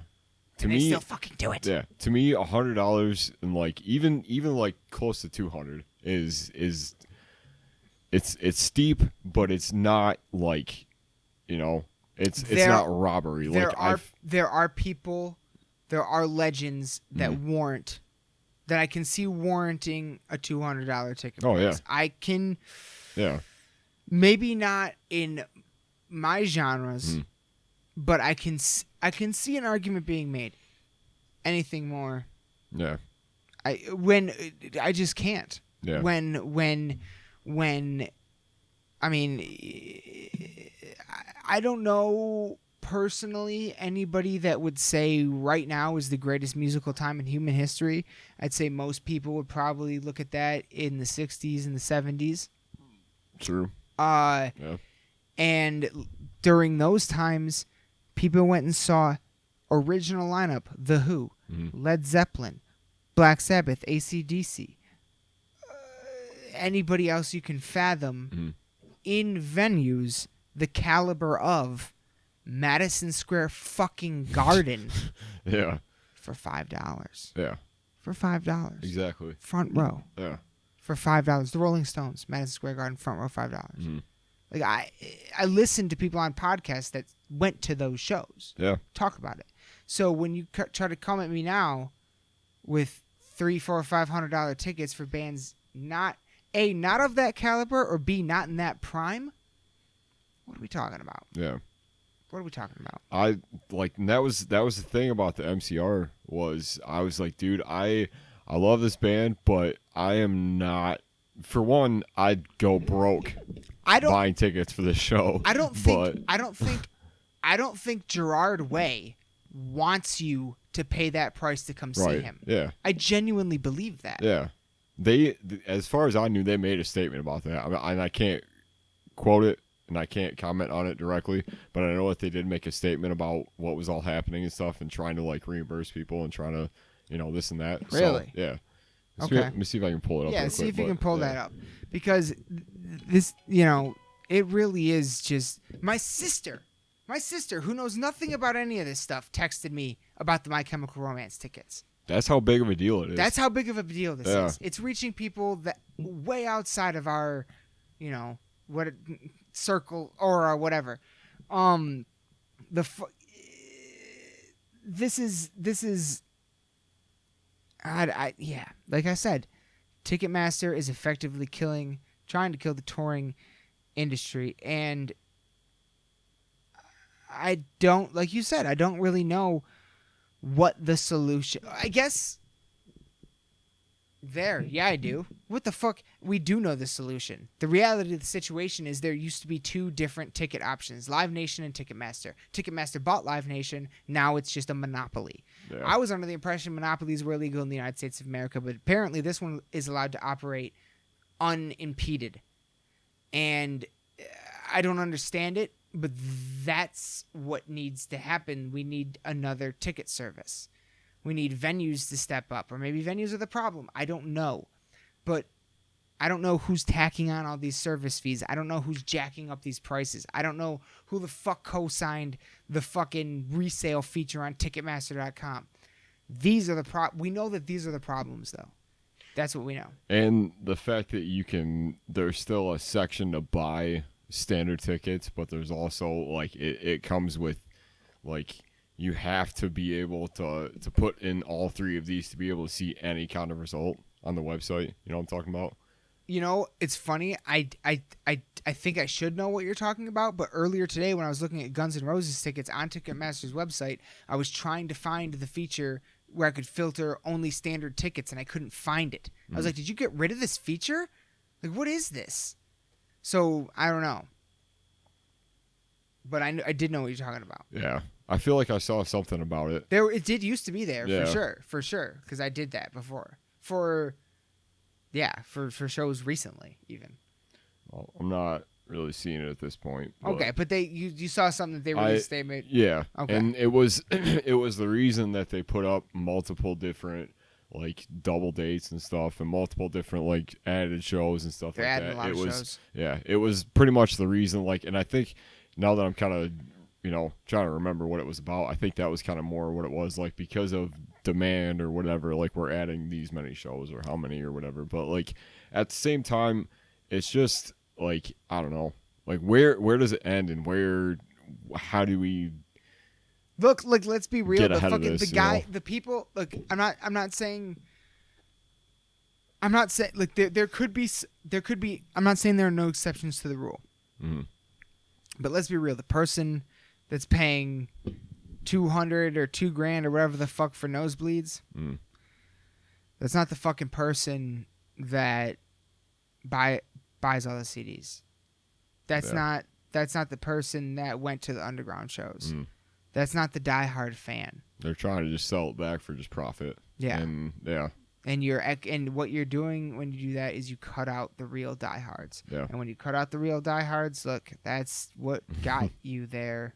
Yeah. So I don't, you know what I mean? Like, you're 100%, man. You know, Like, Jamie Josta is such a fucking inspiration and goddamn genius in the world of heavy metal right now, and all the things that he's doing, all these guest tracks. He's just on the new Benighted track. It's which is fucking outstanding. Oh, dude. Yeah. Nasty. Yeah. Oh, so good. Yeah. So the Lamb of God album, the new Hatebreed album, the D. Snyder album, the Josta's Lost Chapters 2. He's doing And Josta for All this year. Hopefully, he talked recently. He does the podcast. Recently, he talked on the podcast about a new project that he's working on that he can't even talk about yet. Like, holy fucking shit, man! Like, he's such a fucking inspiration in this in this scene right now for me, at least personally. Oh, and he fucking like equal. I've never gone to see Hatebreed for more than $25 on some amazing packages. Oh yeah, dude. Even the last tour we saw on, that was like what, 35 for VIP, maybe 50 for VIP meet and greet, gift bag, everything, early entrance. Yeah, about $35. Yeah, maybe like 50. Yeah, something at Harpo's. At Harpo's, when the normal ticket was $20, so give us a few extra bucks. Yeah, come on now. Yeah, for all of that. Whoa, like we gotta shake his hand. Like, man, oh dude, we gotta take a picture. Yeah. We took a picture with him. Yeah, like, unbelievable. Unbelievable. Yeah, I mean, and so on one hand, and he talks about it a lot on his podcast. Is, you know, I agree with him. To me, Lamb of God should be as big as fucking Metallica. But there's like this weird like ceiling that metal bands hit, and they don't go through it. But at the same time, it's almost like if you did, then I feel like, because look, I feel like you'd be subject to this shit, and then the diehards, the Hatebreed fucking diehards, as diehard as they come, like they would be the ones getting fucked over, and Jamie would never want that, ever. Yeah. That's a good point, because, you know, I mean, how many people honestly got a hold of tickets like that? Mostly, you know, as far as like the real true fans and stuff, like maybe would be willing to pay a little bit more, but to me, like, and that was me too. Like, I was even, you know, I was entertaining the thought of it. I was like, you know what, it's one time, like, you know, but at the same time, like, I just couldn't swing it, and it killed me, dude. Like, it straight up killed me, and like it bums me out because not only is this just the start of it, but I feel like we're headed in a spot where this is going to be kind of the average thing. There's, I mean, as far as like these big these big high demand shows, like I feel like it's just going to be a big like cash crop, I genuinely hope it starts going in the opposite direction. You're right, yeah. I mean, I do too, but it's hard to. I see what you're saying, but I almost wonder, like, this might. Okay, you know what first surprised me about the My Chemical Romance tour is that it's My Chemical Romance. They haven't been around forever. Their comeback tour is a stadium tour. Yeah. That blows my mind. Right. Like, they're playing the biggest stadium in Michigan and not DTE. Yeah. That doesn't make sense to me. Yeah. Okay? Rage makes sense to me. Yeah. Because they're playing on the radio every goddamn day. Right. So that one makes more sense to me. But even still, I could almost see them as a band just being like, is that why are we doing that? You know what I mean? Yeah. I guess. But yeah. so here's what I'm saying. I almost wonder, because these are two bands that haven't been around in a very long time.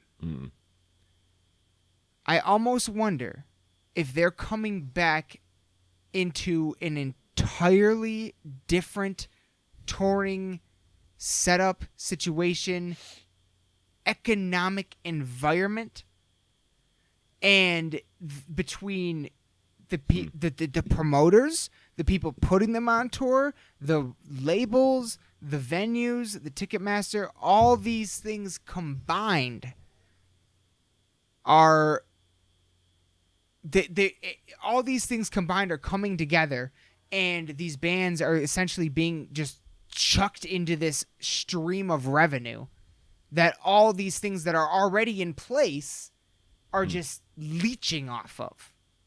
You know what I'm saying? Like, I almost feel like that because the bands aren't determining these prices. Right. The bands aren't doing this. The bands aren't making the resale fee. The bands have nothing to fucking do. Here's what I've learned from listening to comedy podcasts, how this works. When as a band, if Bog Wraith is going on tour and they want to play this venue, that XYZ venue, each venue will pay you X amount of dollars to play. Mm-hmm. That's what you get paid. Right. And maybe a little bit off of merch. Mm-hmm. That's it. All ticket sales, alcohol sales, everything else goes to the venue, goes to Ticketmaster, goes everywhere else. Right. Other than the band. Yeah.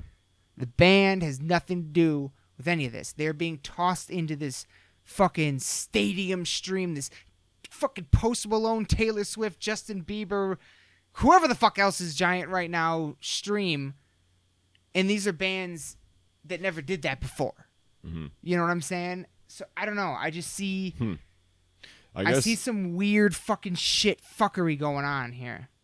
Like that it's just I feel like they're being used. I feel like they got convinced to come back on some level and they're being used.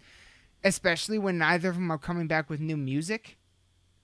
So it's not like they're coming back with something like new to say. You know, something new to promote even. It's hard to ignore that. Yeah. That's kind of how it feels to me, is that they're and it really someone or something got in someone or something's ear, and now we're here. Rage at least seems to be taking steps. My Chemical Romance at least is making a statement, and apparently, maybe even more than just a statement. If you say they're reimbursing people, that's fucking insane. Yeah. Because guess what? That extra money that was made off the fucking overpriced ticket didn't go into MCR's pocket, so now they're coming out of pocket to rectify the situation. What? So now they're going on tour is costing the band money? No. Well, it's the fact that honestly, I didn't really even think about that as far as, because you kind of said it like at the end of the day, like it's not the band that's deciding the ticket cost. No. So. No, and and you like it is really, and even something you said even more so was, that like, these are bands that have been gone for like 10, 15 years almost, and to come back into this climate and to be like this big thing that these companies see as lucrative. Rage will be the biggest tour of the year. Yeah, without question, easily. Yeah, no doubt in my mind. Yeah. Yeah. It really seems like they're being thrown into an entirely new environment that they have no way of knowing about. Yeah. And it's you're being thrown in a river, and the river's already moving. There's nothing you do about it. Well, where does it become attainable again? Like, because to me from an outside point, for me trying to be like, oh well, if like this is on a whole other level, set aside from like what bands are doing outside of just playing shows. Like, where do you like? Why is where does the responsibility fall? Exactly. Yeah. I don't know if this would be an unpopular opinion or not. I don't think this responsibility falls on the bands. I don't either. I really don't. Yeah. I don't think it's on them. The artist, the ones that make the thing that we want to see, to deal with all this shit. Yeah. That's not what they signed up for, in any stretch of the imagination. And if you did, then you suck. Like, yeah, what are we talking about? Like, you sell out. Like, you know what I mean? Like, I don't think it falls on the bands. The only way that I could ever see it falling on any of the bands, and I'm not saying any of this to point anybody out, is if it were a blatant, like, yeah, we just did this just to get money in our pockets because we've been gone for so long and we're broke or we're this or that, or, you know what I mean? And neither of these seem that way. Absolutely not. Yeah. But all members of both these bands separately have had successful careers post the band. Yeah. So, this is just greed, man. It's just, and it's not even on the band's part. Right. So, here's the thing. I think on some level, the responsibility could fall to the fans, us. But the problem is that I do not know how to exercise the responsibility. Because, I mean, the low-hanging fruit, the most obvious way, okay, boycott Ticketmaster. Well, then how the fuck you can get tickets to go see this band? No. So then you're not going to support the band at all? Like, what? You're not going to ever get to go see your band again? How do we fight this? I don't know. Like, as a fan, I feel like the responsibility falls kind of on me to help the artist mitigate the situation, because the artist is giving me something I love by coming to my city, coming to a place close enough where I can see them, but yet they're getting fucked over because not as many people are coming to the shows because of the extra service fees. I'm getting fucked over by paying the extra service fees. I'm still happy to be there. You know, by the time I get to the show, I don't give a fuck. I'm just there. Yeah. And it's, on some level, I do. I think the problem is the big business monopoly situation. And I feel like in the past, that has come down to the consumer, or in this case, the fans, to help topple that. And I just don't know how to do that to this one, because I'm not going to not see some of these shows. Yeah. Because if there's anything I've learned in life, it's see people when you get the chance, because you never know when the last chance is. And that's so important to me. Concerts are so important to me. Music is so important to me that I'm not going to let an extra $15 service fee stand in the way of me and Megadeth, or me and Ozzy, or me and Priest, or me and Maiden. You know what I mean? I'm not going to let that happen. Yeah. So, or Thy Art, even the smaller bands, Hatebreed. Smaller. I say smaller. They're not smaller than me. They're all on the same level to me. But in the fucking market, I guess. Which is whatever. But I don't know, man. I don't. That's the thing I've been stuck on, is like, where's the solution? Where, like, and it's even harder for us because we're not even like really like technically in the industry. Like, we don't have the intimate knowledge of the way things are structured that others do. So maybe that's part of it. Maybe it's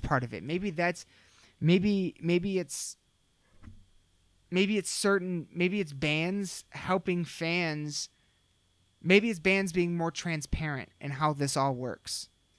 Like, show fans how all this works, and then we can figure out where the flaws are and help with it or something. I don't know.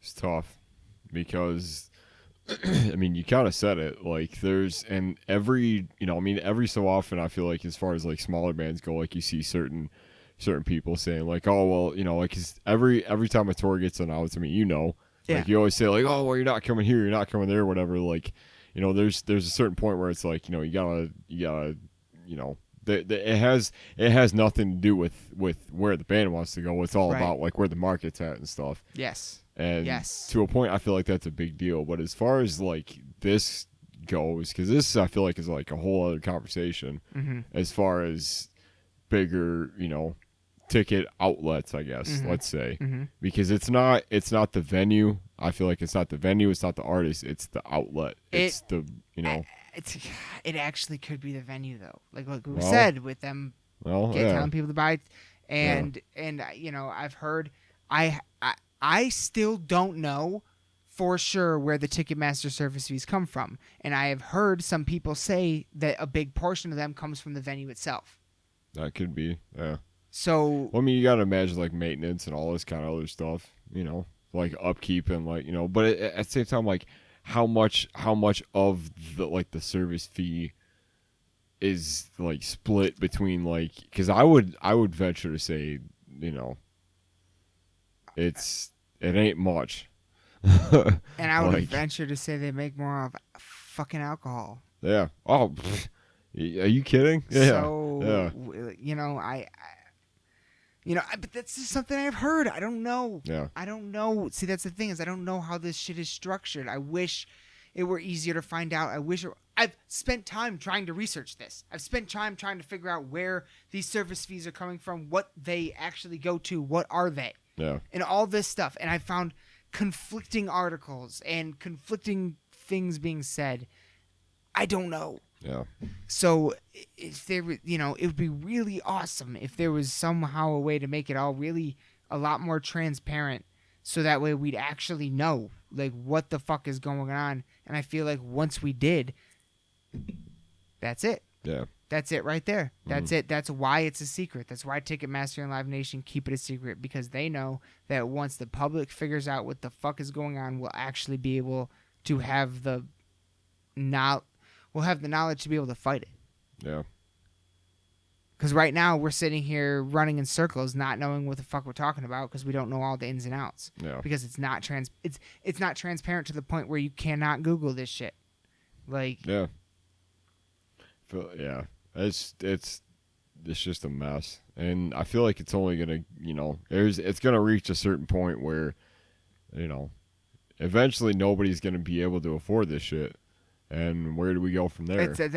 We are there. Yeah. We're essentially, yeah. Dude, think about it though. Yeah. We're talking about these ticket prices. We're talking about who the fuck in the city of Detroit has $400 to drop on a ticket? Nobody. Yeah. Who the fuck? There are maybe 3 or 4 neighborhoods in all of Michigan that have that kind of money to drop on a fucking ticket. Yeah. So, we're Midwesterners. Like, we don't, you know what I mean? Like, we don't fucking, we're not Los Angeles or New York. Mm. We don't have that. And it just, I don't know, man. Every once in a while, the fucking government does step in. But I feel like it's really going to take something giant, bigger than we've seen, believe it or not. Yeah. Because we've seen some big shit to really change the situation. When people have to start paying $600 or $2,000 to see Taylor Swift for lawn tickets is probably when maybe that is what it is. Maybe it is that the artist, because if there were somebody like her, somebody like whoever's big right now, I don't know, If they were like, if there were tickets going for that much, there would be just like this uproar. It. And but like how much different would it be? Would there be though? I mean, it's pop music. Well, think about the fans of pop music. I mean, some of them are the ones that might spend that money without blinking an eye. True.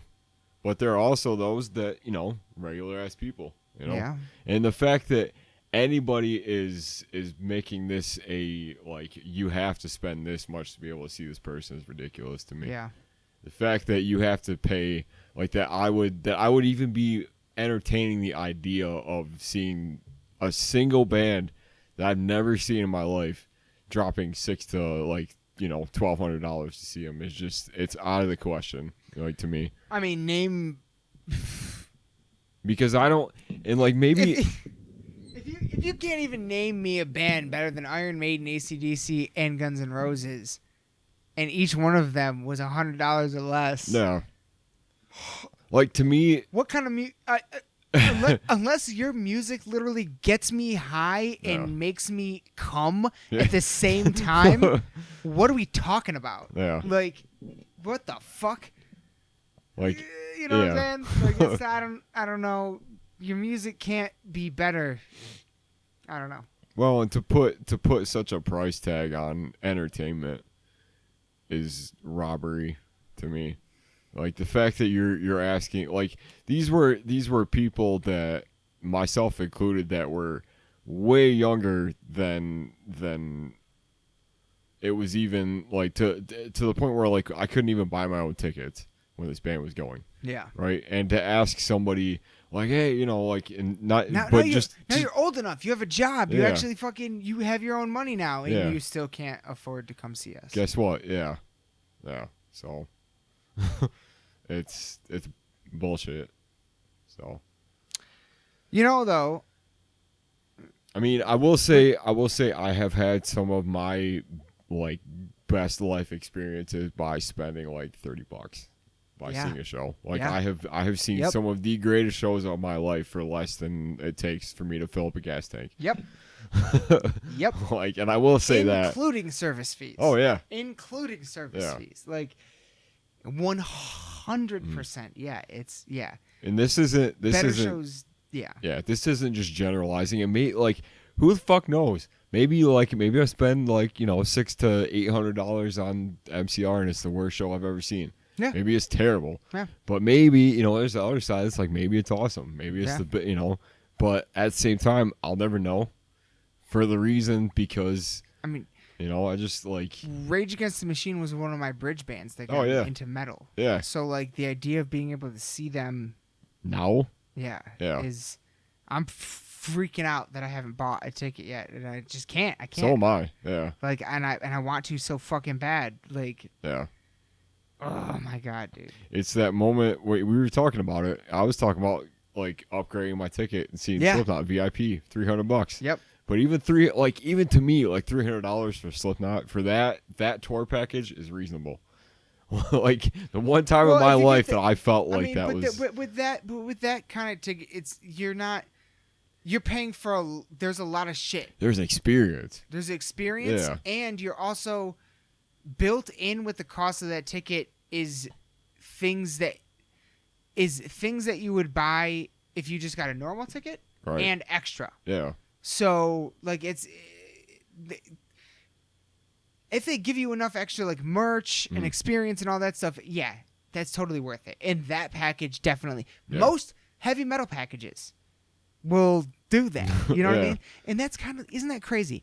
Think about all the first shows we talked about tonight that got announced. The Testament, the Dahlia, the Lamb of God, the Megadeth, the Slipknot. None of them are having this problem. Right now, we can get on all their pages on Ticketmaster and straight up buy the tickets. Die Out is Murder. St. Andrew's Hall, same deal.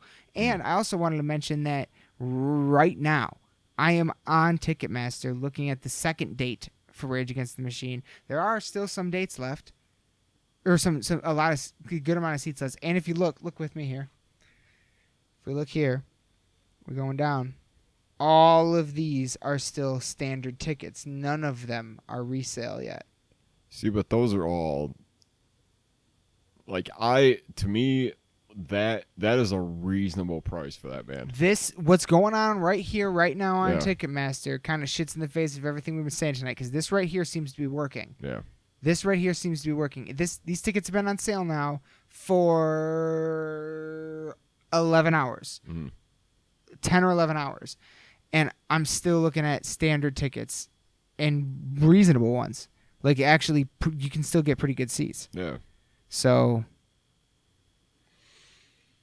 you know, I don't know, man. Yeah. I don't fucking know. But what I do know is that there's a problem. And, yeah, it's fucked. It's fucked, and it bums. It's a big.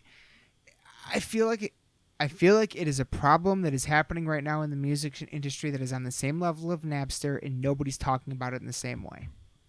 That's how I feel. That's how I genuinely feel. Yeah, that's accurate. That's what I feel about it, because we're metalheads, and the one thing about metalheads is that we are diehards. When we find something we like, we stick with it for life, and we're the ones that buy the hard copies. We're the ones that buy the crazy merch. We're the ones that still go to every single fucking show we get a chance to, because that's what we fucking live for. You know what I mean? And this stuff, you know, like I said, a lot of the shows we're going to already this year, we don't really have that problem yet. Yeah. So that's at least something to be a little. Besides, we do have the ridiculous, like, the Thy Art Is Murder Fit for an Autopsy show is like $18, and it's like $13 in service fees. No. So, you kidding me? You know what I mean? Yeah. So, you would sell that's like 2 tickets, right? Yeah, there. Exactly. It's 2 for 1. So it's 2 for 1, or 1 for 2. Sorry, it's 1 for 2. Yeah. It's something we're dealing with. It sucks. Yeah.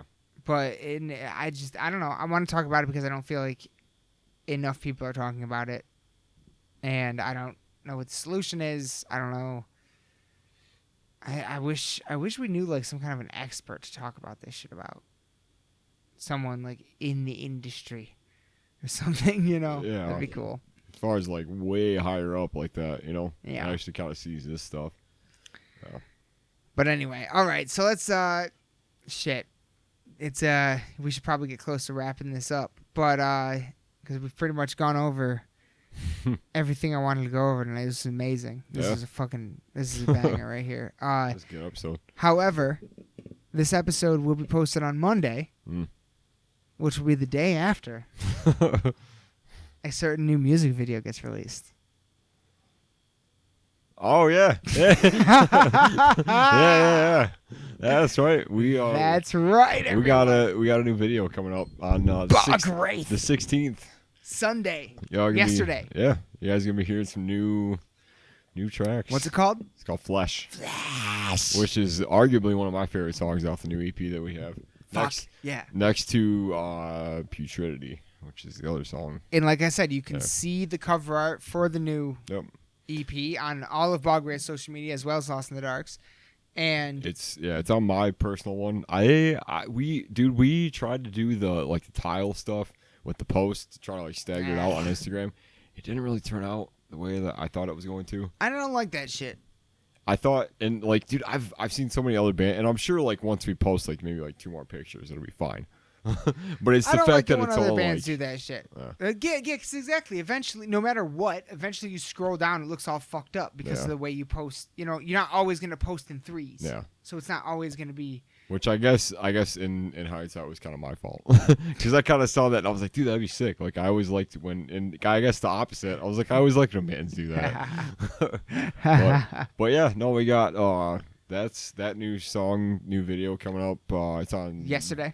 I guess it would be, yeah. It came out yesterday. If this comes out Monday, it comes out yesterday. Yep. It's out. Listen to it. You know what? Maybe I'll post a link in the description. Yeah. And because I'm gonna be banging it. Is it gonna be available on iTunes and all that stuff as well? As far as I know, I guess I can't really comment on that because I don't know.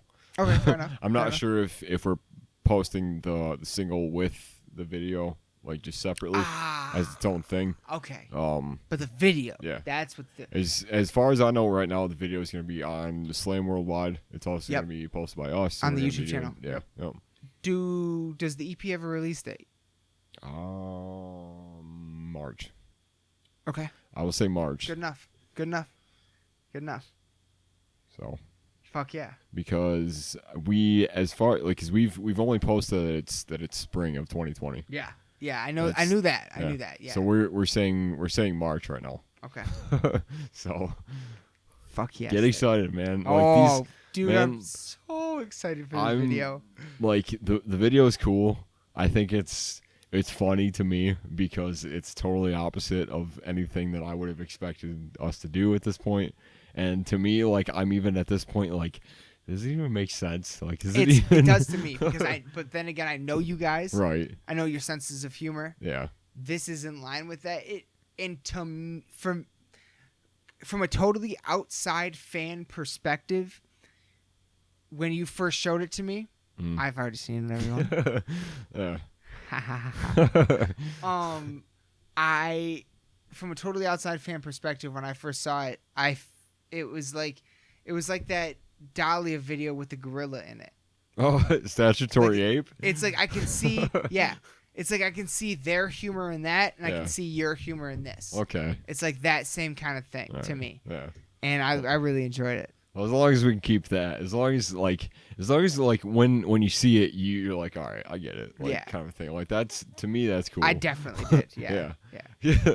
Because to me, like when we were filming it, it's because like the last video that we did was for Calls to the Marshlands. That was like the last legitimate video that we've done. We had the lyric video for Monsters. Yeah.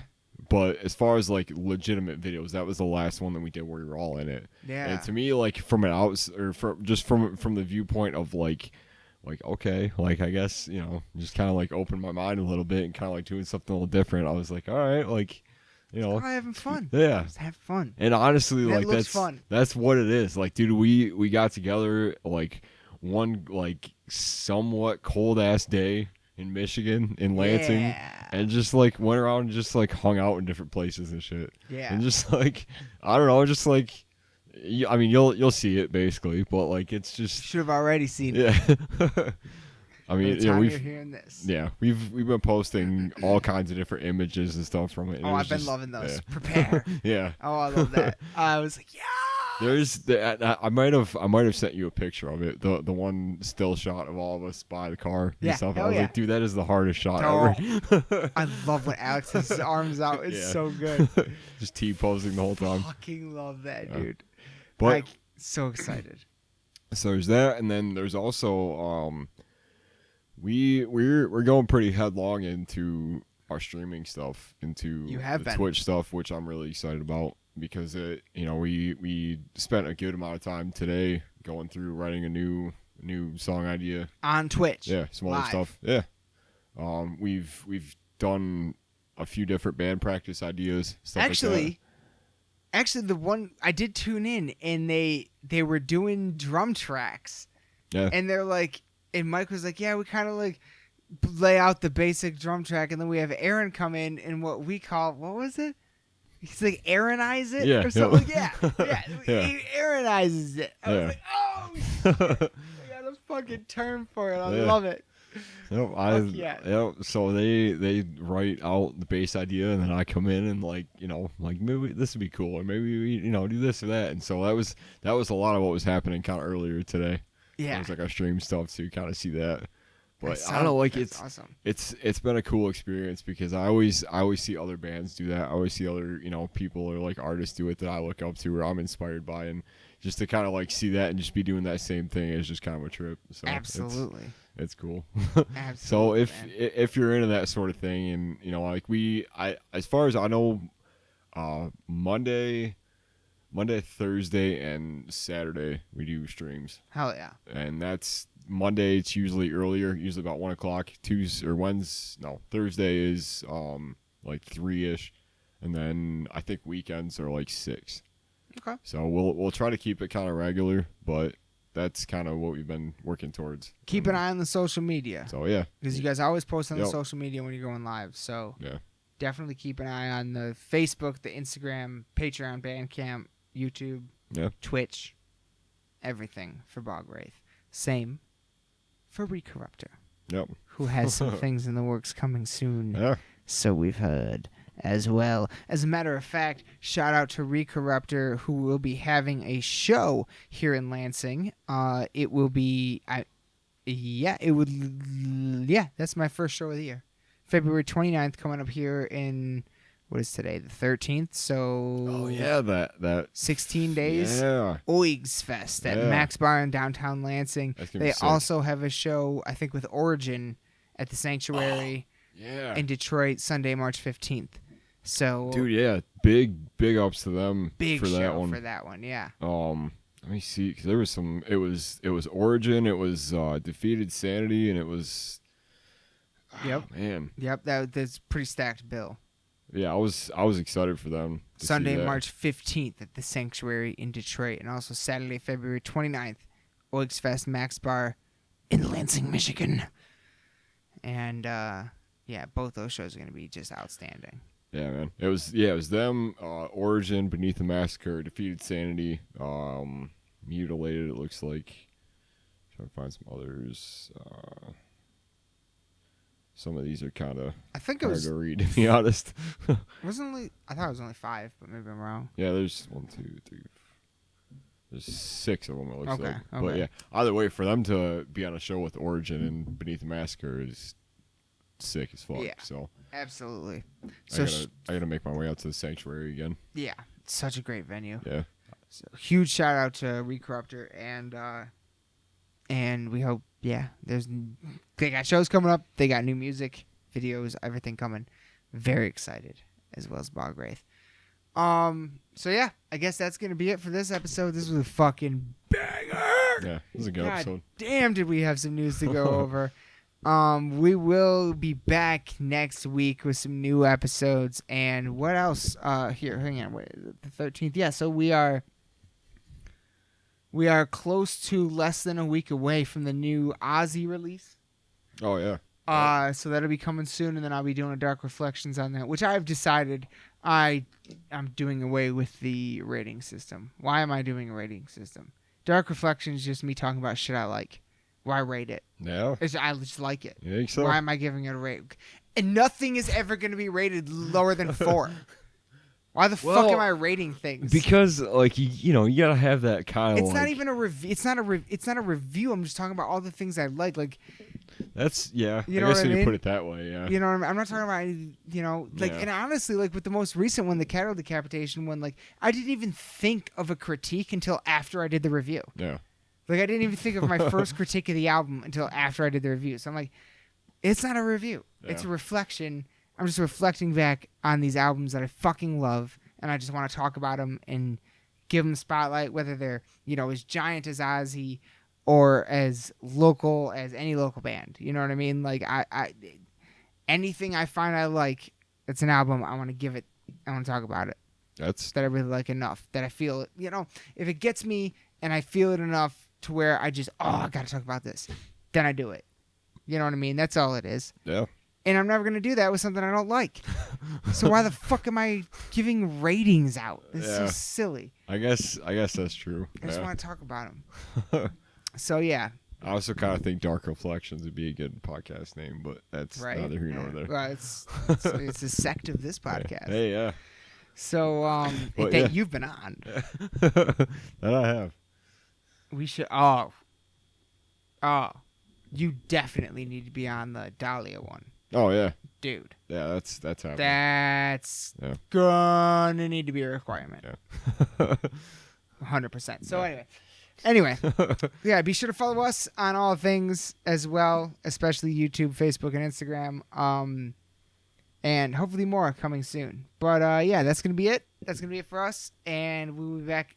Well, this is Monday. That you guys are hearing this, and so we'll be back again hopefully at least one more time this week. Be sure to follow us on everything, and go to some shows, support local music, buy some CDs, and listen to podcasts. And also, raise your fucking horns, bang your goddamn heads. We love you all to death. Good night.